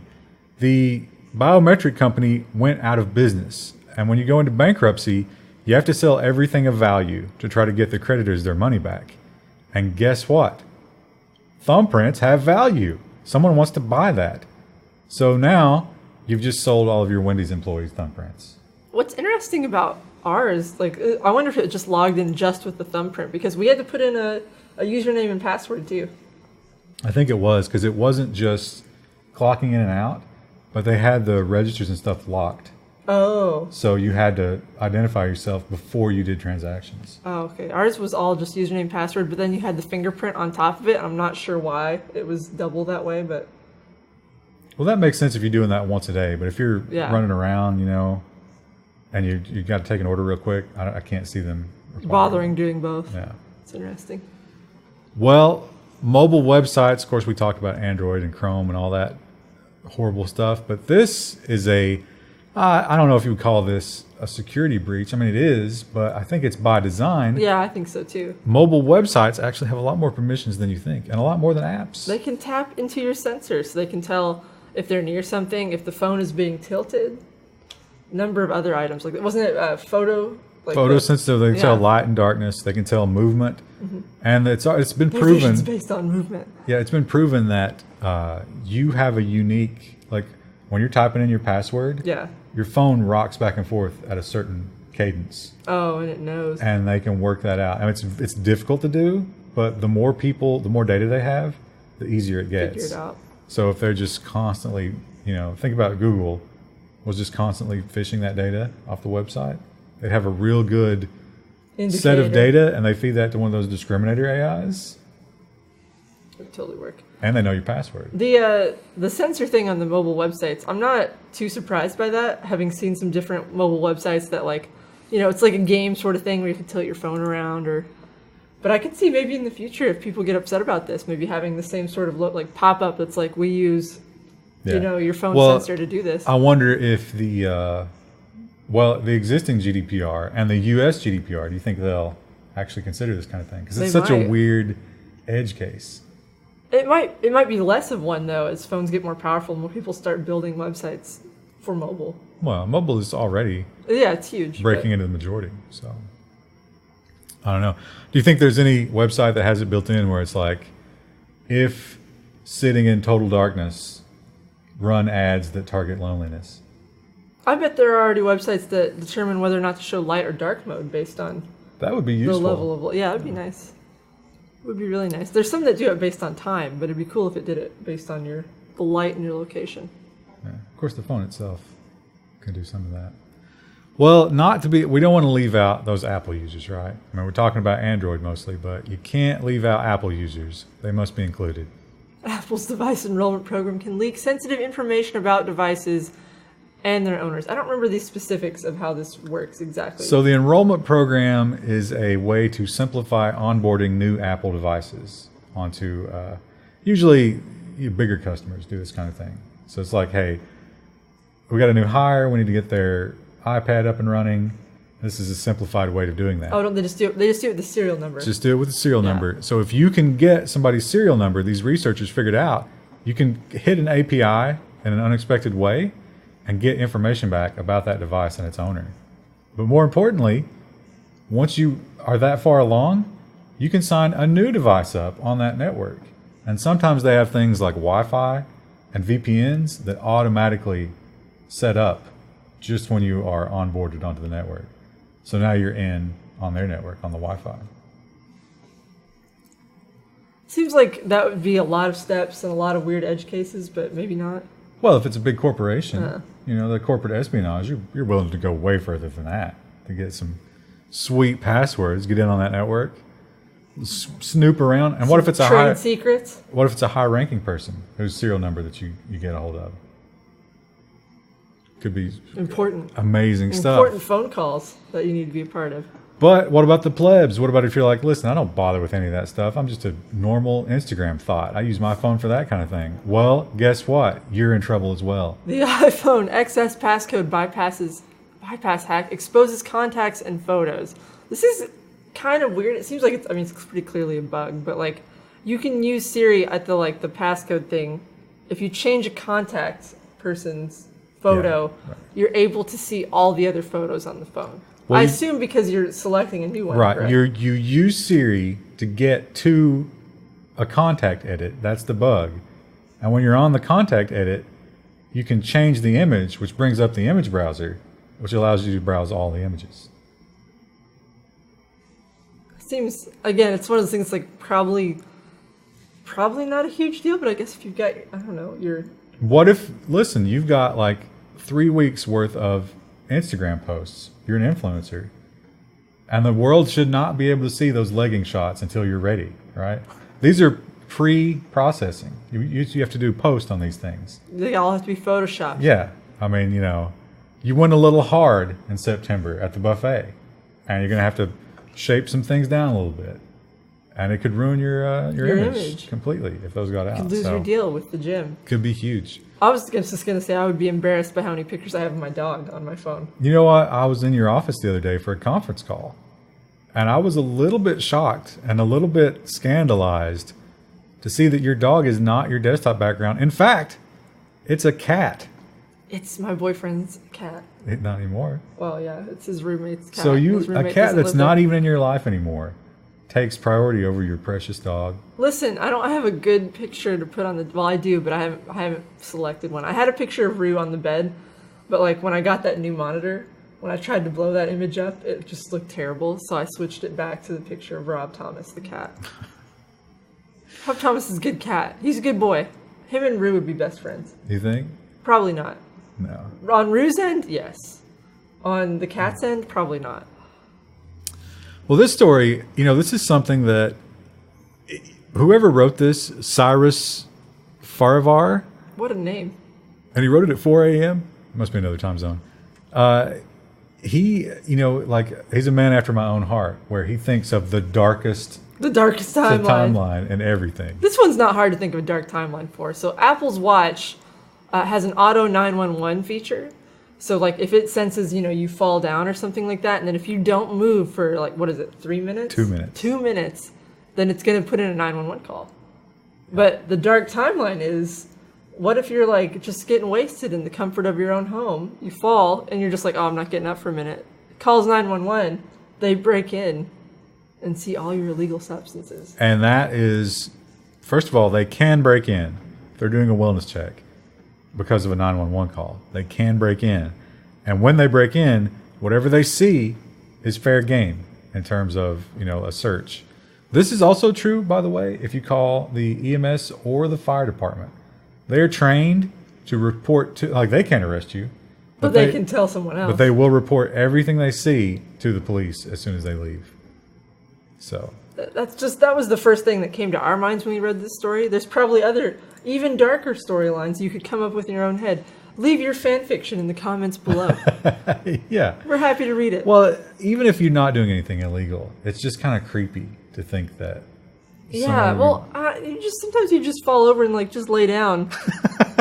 I usually don't. You've never just laid on your carpet after a long day of work? But I think it does beep and try to, it's like, hey. Oh, it's trying to alert you. So you would have to be out of it.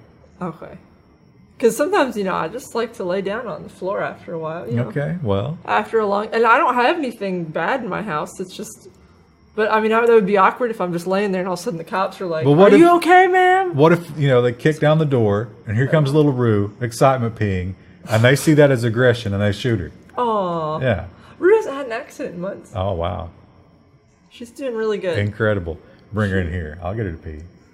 I was going to bring her today. I might bring her for the stream later.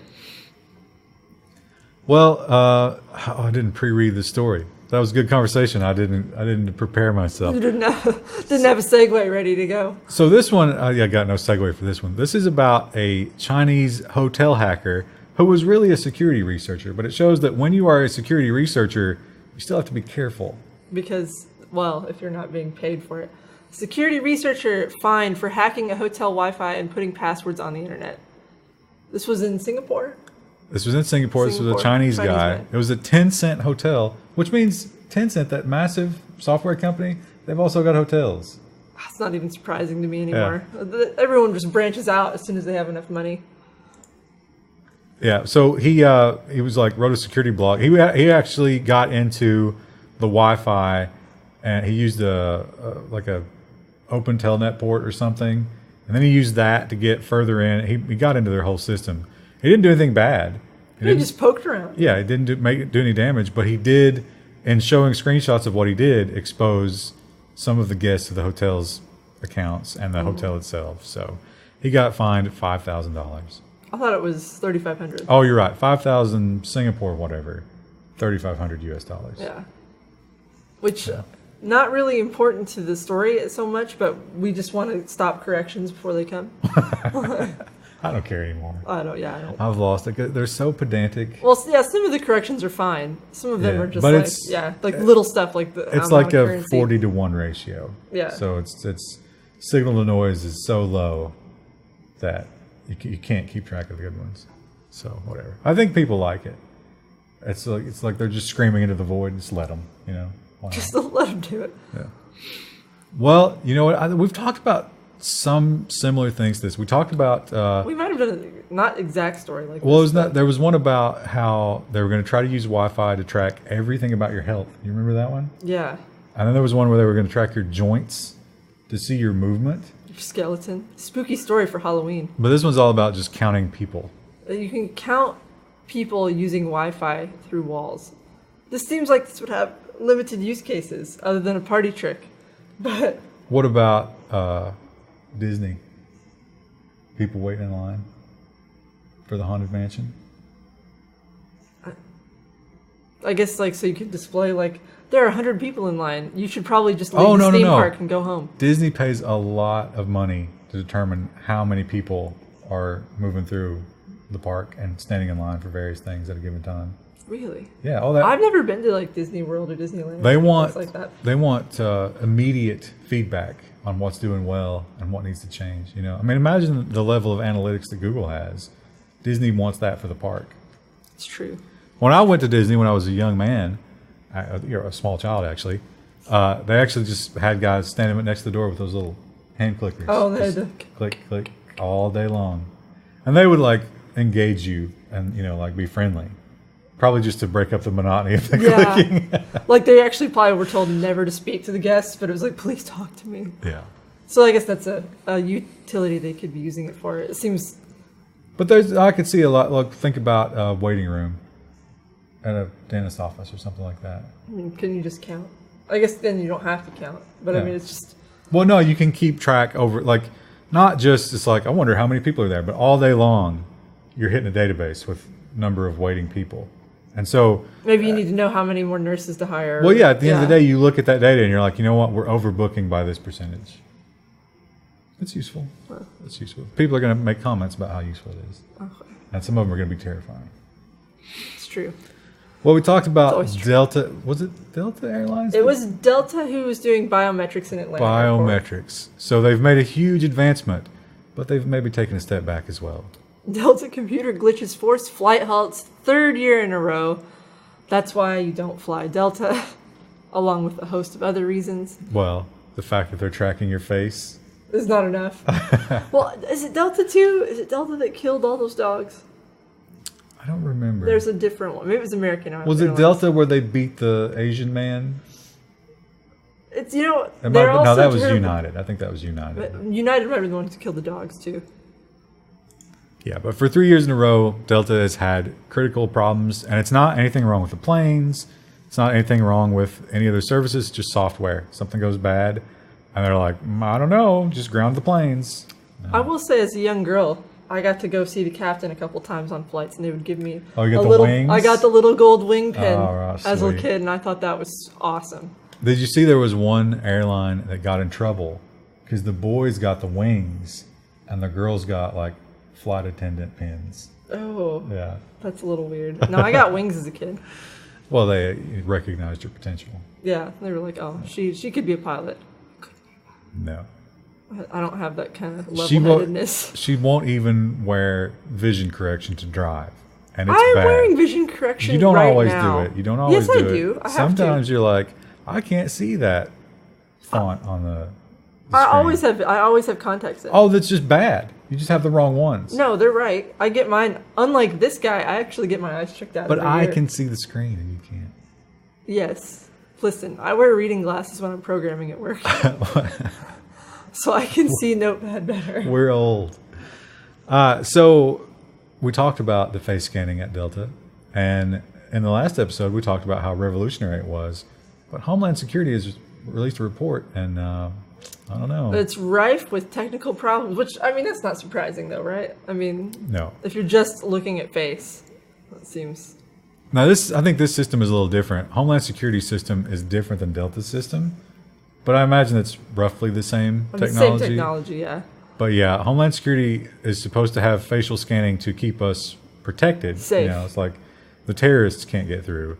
But they're saying that, nope. It's not supposed to be completely done until 2021, and they're already. Now think about this. They have until 2021, but now, at the end of 2018, they're like, hang on, guys. This is not going to work. Pump the brakes here. You're too ambitious. Except they're not saying pump the brakes, they're saying we need more funding, is probably what they're saying. They're saying hit the flaps. Throttle down. Keep going. Well, Subaru. We've switched to robots. And this is a story that points out when robots go wrong. When robots go bad. Coding error since 2019 Subaru ascents to the car crusher. This was one welding mistake that a robot made on pretty much a whole line of cars. This was the weld that welds the doors to the body. Which seems like that would be kind of important. So if you were to stress that, for example, hit it with another car, those doors might pop right off. So, yeah. This was not... like a GTA car. This was not a problem with the robots themselves. This was just bad programming. If you're one of those people who is doom and gloom about, oh my God, the robots are going to take over and people are going to be useless, this should make you feel good, right? Yeah, there's always going to be someone. Or they'll say we need better programmers. Just screw it up. Yeah. The Luddites will get in there, mess up the code. Job security. That's a thing. Some programmers do that.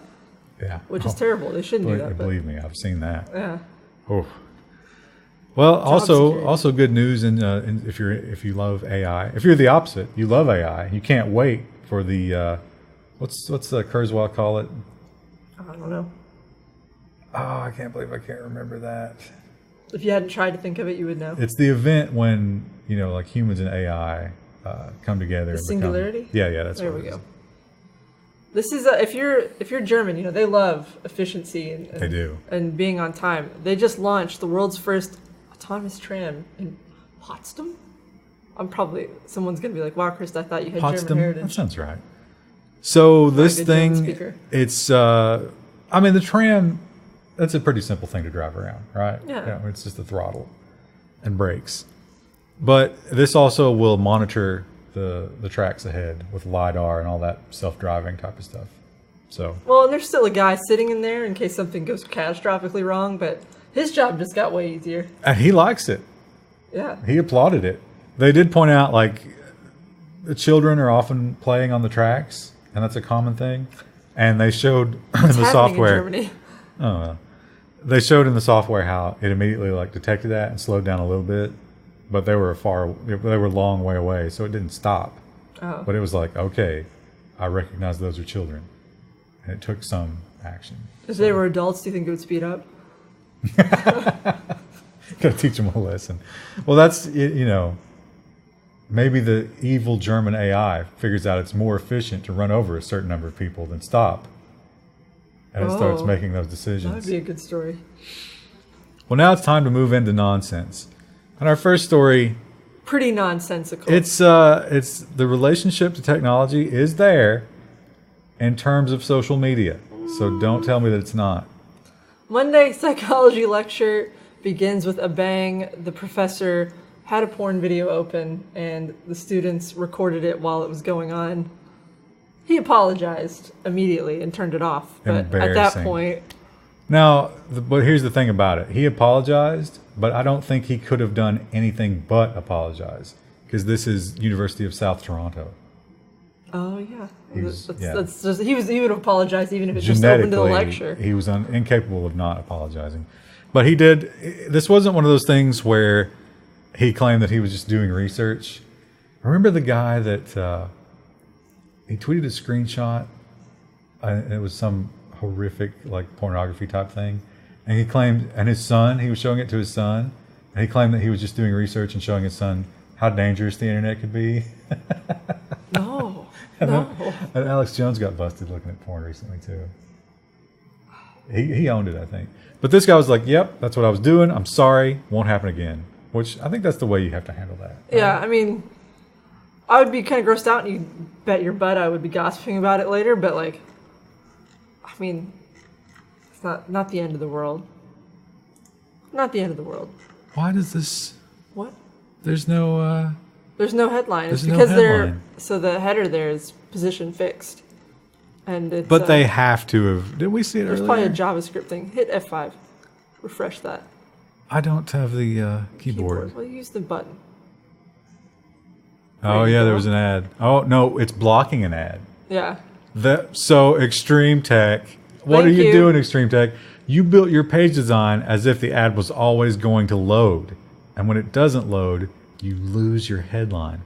But we can read it up here in the title bar. Well, wait, this is the one about they're only accepting DVD. The Pentagon has a new program, a state-of-the-art program, but they're only going to accept submissions on DVD. As one does, you know. Well, when I applied for my job, I was like, listen, I could send you guys a portfolio and my resume, but I think that I am a shining beacon of personality and that I shine best on DVD. Or VHS cassette. But think about how annoying it's going to be to have to order a DVD burner. How annoying it's going to have to be for the people who are trying to fill positions and they have to watch a DVD. Well, no, it doesn't have to be video. Oh, I was thinking like actual No, video. no, it'll be data, because this is a data project. But still, why would you do that? Exactly. It doesn't really matter. Yeah. I heard DVD and just thought like video cassette. But yeah, that's just a ridiculous. Obviously, it's the government. They move so slowly. There's some kind of security thing maybe they don't want. Well, there's a lot of places that'll be like, you know, you put in your application online where you submit all those fields, and then it's like upload your resume. So you do that, and then it's like fill out all this other stuff on top of that that would be in your resume. The other part of this is it must be delivered by hand. You can't mail this in because it's like a real secure project. That's just that makes sense. Does it? Yeah, because you know there's a face and a name, and they checked in at a security checkpoint. They probably took their thumbprint of somebody who brought software into the Pentagon. That makes sense. Wow. Well, it's foolishness. Some people curse their children with dumb names, and I don't know if they just don't care. They don't think about it. Probably on drugs. But this guy, there was no escaping it. He just has a terrible name, and now Facebook's policies are blocking him from doing what he wants in life because of his unfortunate name.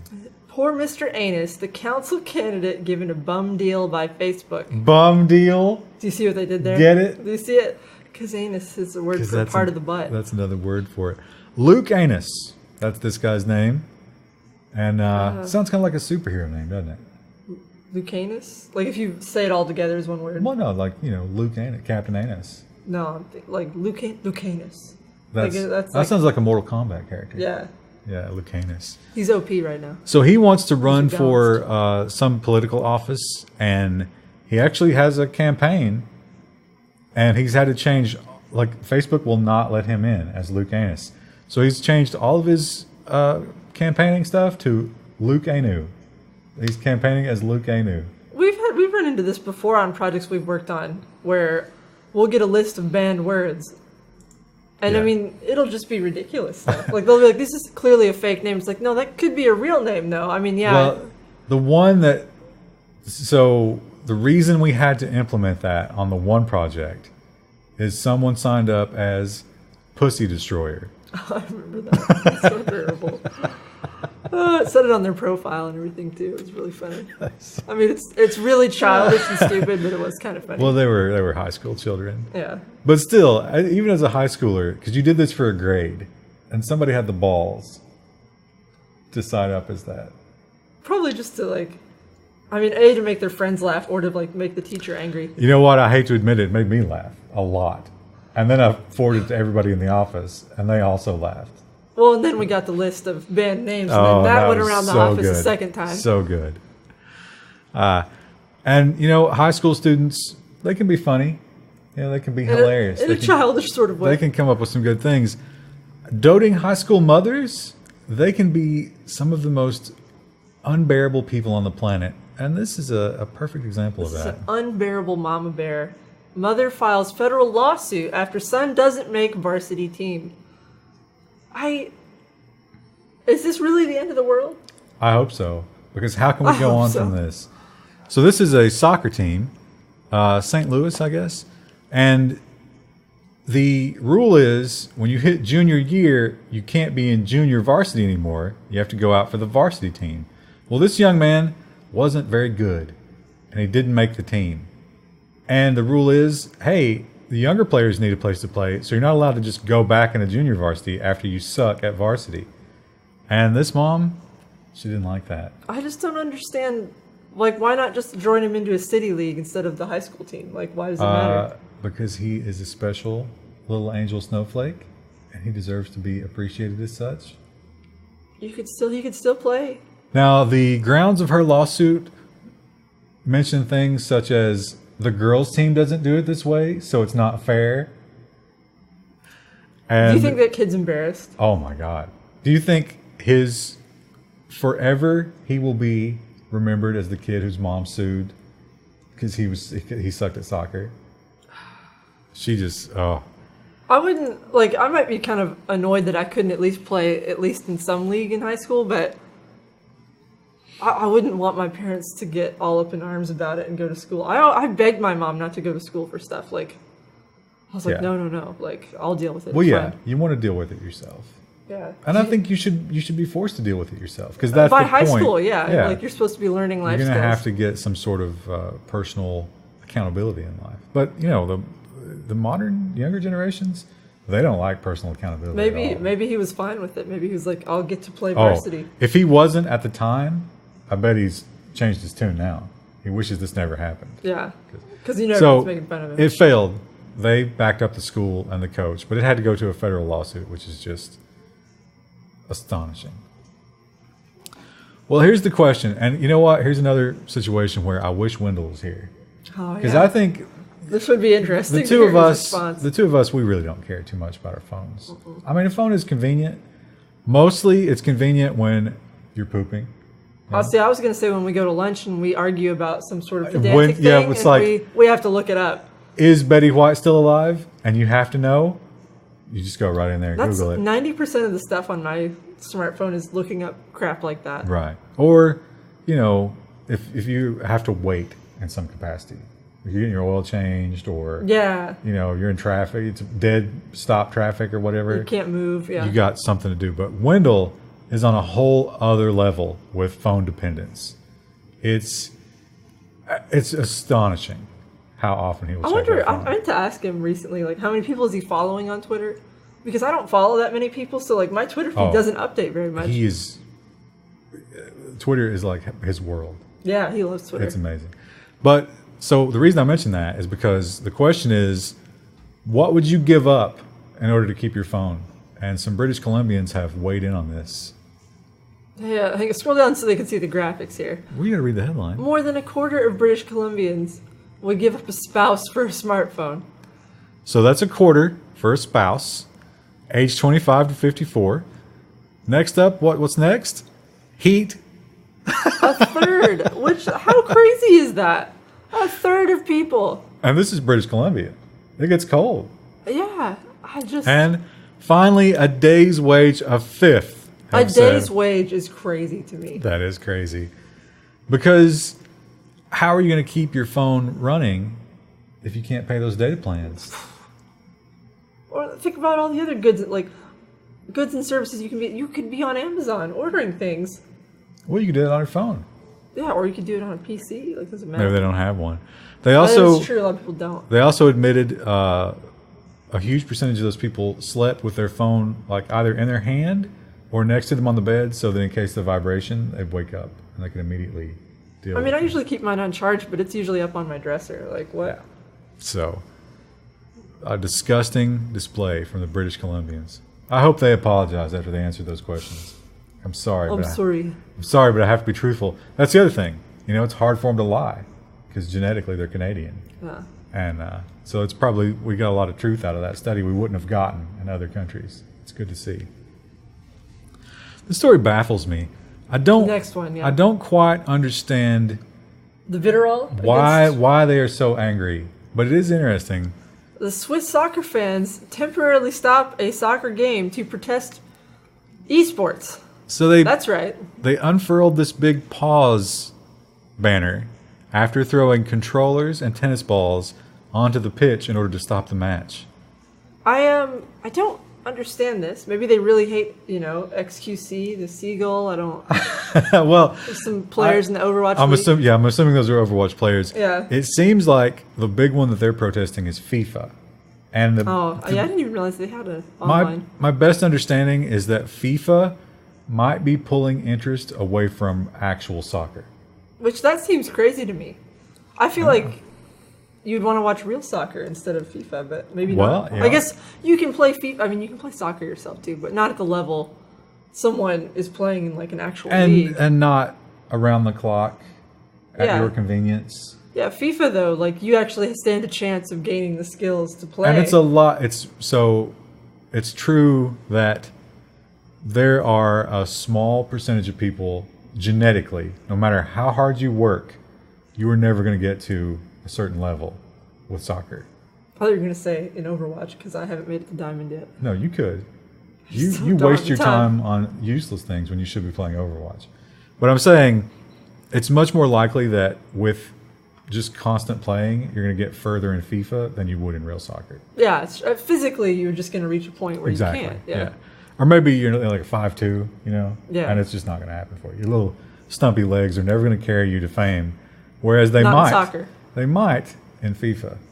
Just kick them up on the couch, eat pizza rolls while you play 24 hours a day. FIFA is very popular internationally. I have a friend who lives in Africa, and she says that all of the cafes and stuff, that's where everyone's playing FIFA. Madden is big here. Yeah. I don't understand the playing real sports in an esport. Or in an online. Well, remember the guy that he lost at Madden and came back and shot the place up? That's crazy. Yeah. Well, yeah, literally crazy. Literally insane. You're right. That's exactly what that is. Well, you know what else is crazy? Robot lawnmowers and their reign of terror. Scroll down so they can get the full effect of the photo. Robot lawnmowers are killing hedgehogs. Look at this guy. Look how cute they are. Oh my God. They are adorable. They are. They're not native to the U.S. We don't have them at all. Yeah. You get them as a pet, but... Yeah, they're like an exotic pet. Apparently, these are being run over by robots. I was surprised to find out that in Europe, robot lawnmowers are totally normal. Everybody has them. Yeah. I was more surprised that people were that upset about the hedgehogs. I wonder, though... not to say that they're not adorable and that they do deserve to live, but people run over rabbits here all the time. I don't think that rabbits are quite as common as hedgehogs in terms of people's yards. But I also wonder if the smaller landmass and the higher population density mean everybody has a fairly small yard. Probably. Because I think these electric mowers would have trouble with 2 acres. It's like a Roomba trying to do 2 acres. But yeah, they are complaining because the robot lawnmowers are not very advanced in terms they can see a human-sized thing and stop, but a hedgehog they don't care. Usually, now the sad part is they usually don't kill it outright. they'll take off a leg or, scalp it, or, take off its back or something like that. Something it's probably going to die from an infection. Yeah. Some horrible, horrible hedgehog death. So they're looking at different ways of dealing with it. They're working on what they call the mustache, which is like broom fibers on the front of the thing that like push the hedgehogs out of the way. Oh my gosh. How cute would that be? Maybe a bunch of gold rings pop out when you...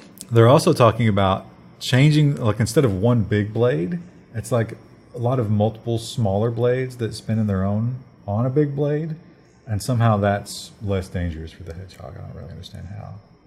I have a relevant story about a lawnmower. When I was at my aunt's wedding, one of the younger kids, he recently fell off a lawnmower and messed up his arm pretty good. He's doing fine now. But while we're in the middle of rehearsal dinner, or, the actual rehearsal, we're standing up there and the preacher's saying, here's how everything's going to work. This little boy yells out, "I got hit by a lawnmower." Like, just screams it out to the crowd. And there's just long, awkward silence because no one knows what to say. And he goes, "I really did, though." And it was really so awkward. Like, shh. But that was not an electric lawnmower. That was a big-ass, zero-turn, 72-inch deck American lawnmower. Yeah. Because we do it right. He was okay, thankfully, but it was brutal. Well, he's probably, he would have been better having not been hit by the lawnmower. Yeah. They fixed him. But he might not be a quarterback ever because of that. Yeah. He might get kicked off the junior varsity. League, then he has to be sued. It's like a whole thing. It's so funny how he's just bounced back from it, though. I got hit by a lawnmower. Yeah. He'll just casually mention it. Youth, you're good at. It's kind of weird. Like 2 or 3 years old. When you're a tiny, tiny baby, anything will kill you. And then you hit a tipping point where it's just like, they'll bounce back from that. Yeah. And he really has. It's crazy. But it was just funny him yelling it out. But he's got a great story. You know how when you go to, like you're in college, and they do that stupid thing where it's like, let's all stand up and say something about ourselves. He's got that out. He's got that nailed every single time. When I was 2 years old, I got hit by a lawnmower. He's got a great story. Had to wear a cast. We had to do his little white shirt. They had to rip it. Oh, and because it's the smartphone age, I bet he's got 1 million pictures of it too, right? Oh yeah, he does. Yeah. I took some pictures of him yesterday. He was cute. He had a little yellow bow tie on. Well, pictures are what our last story is about. Not just pictures, but memes. The best meme. We know the power of memes. And in fact, they're so powerful that in Sweden, they've ruled that this one is far too powerful. Now, if you're Swedish, you may want to, look away. The distracted boyfriend meme is sexist, rules Swedish ad watchdog. I always thought this meme was funny. There's also a female version using a reverse version of this stock photo. Yeah, I've seen that one as well. And I always they're just funny. It is very funny. Yeah. I mean, it's obviously over the top. It's meant to convey something. As stock photos usually are. Right. They're ridiculous. And I think the idea of sexism, like you say, this doesn't have to be men and women. Yeah. In this role. Well, it could be 3 guys. There was a version that had the woman looking back at a guy walking Exactly, past. Yeah. So I don't agree with sexism here. I mean, it's funny. It was used in an even funnier way. They put other things on their faces. Yeah. And you've got a group of people who are looking to be offended by something. My favorite version of this is the girl in the light blue holding the boyfriend's hand. It's marked Faramir, and then the boy is Denethor, and then the girl walking in the other direction is Death. It's a darker version of it, but I appreciate it. Gosh, that's hilarious. It made me laugh. If you're a Lord of the Rings fan. But yeah, they've ruled that this cannot be used in advertisement because advertisement is not allowed to be sexist.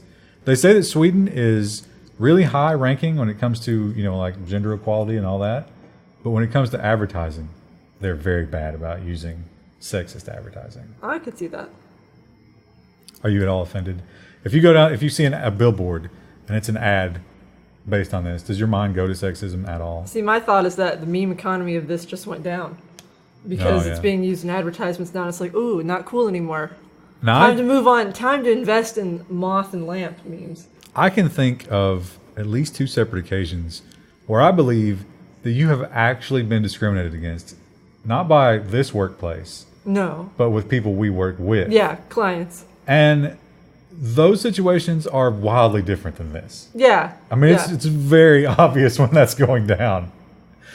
And I mean, advertisements are one thing. It's more frustrating when it's like that systematic, no one's ever had to call these people on that kind of crap before. When I was in college, I had a militant feminist chair of the department. And, oh my God, I hated her. And I had to take an ethics course under her. And so she gave us an example, and there was an advertisement, and it was like, we offer every level of support. And it was like, temporary support, and it was clearly a hooker, and mid-range support, which was like, a girl in like a nice dress, like you might go out on a date with, and long-term support, and it was a woman in a wedding dress.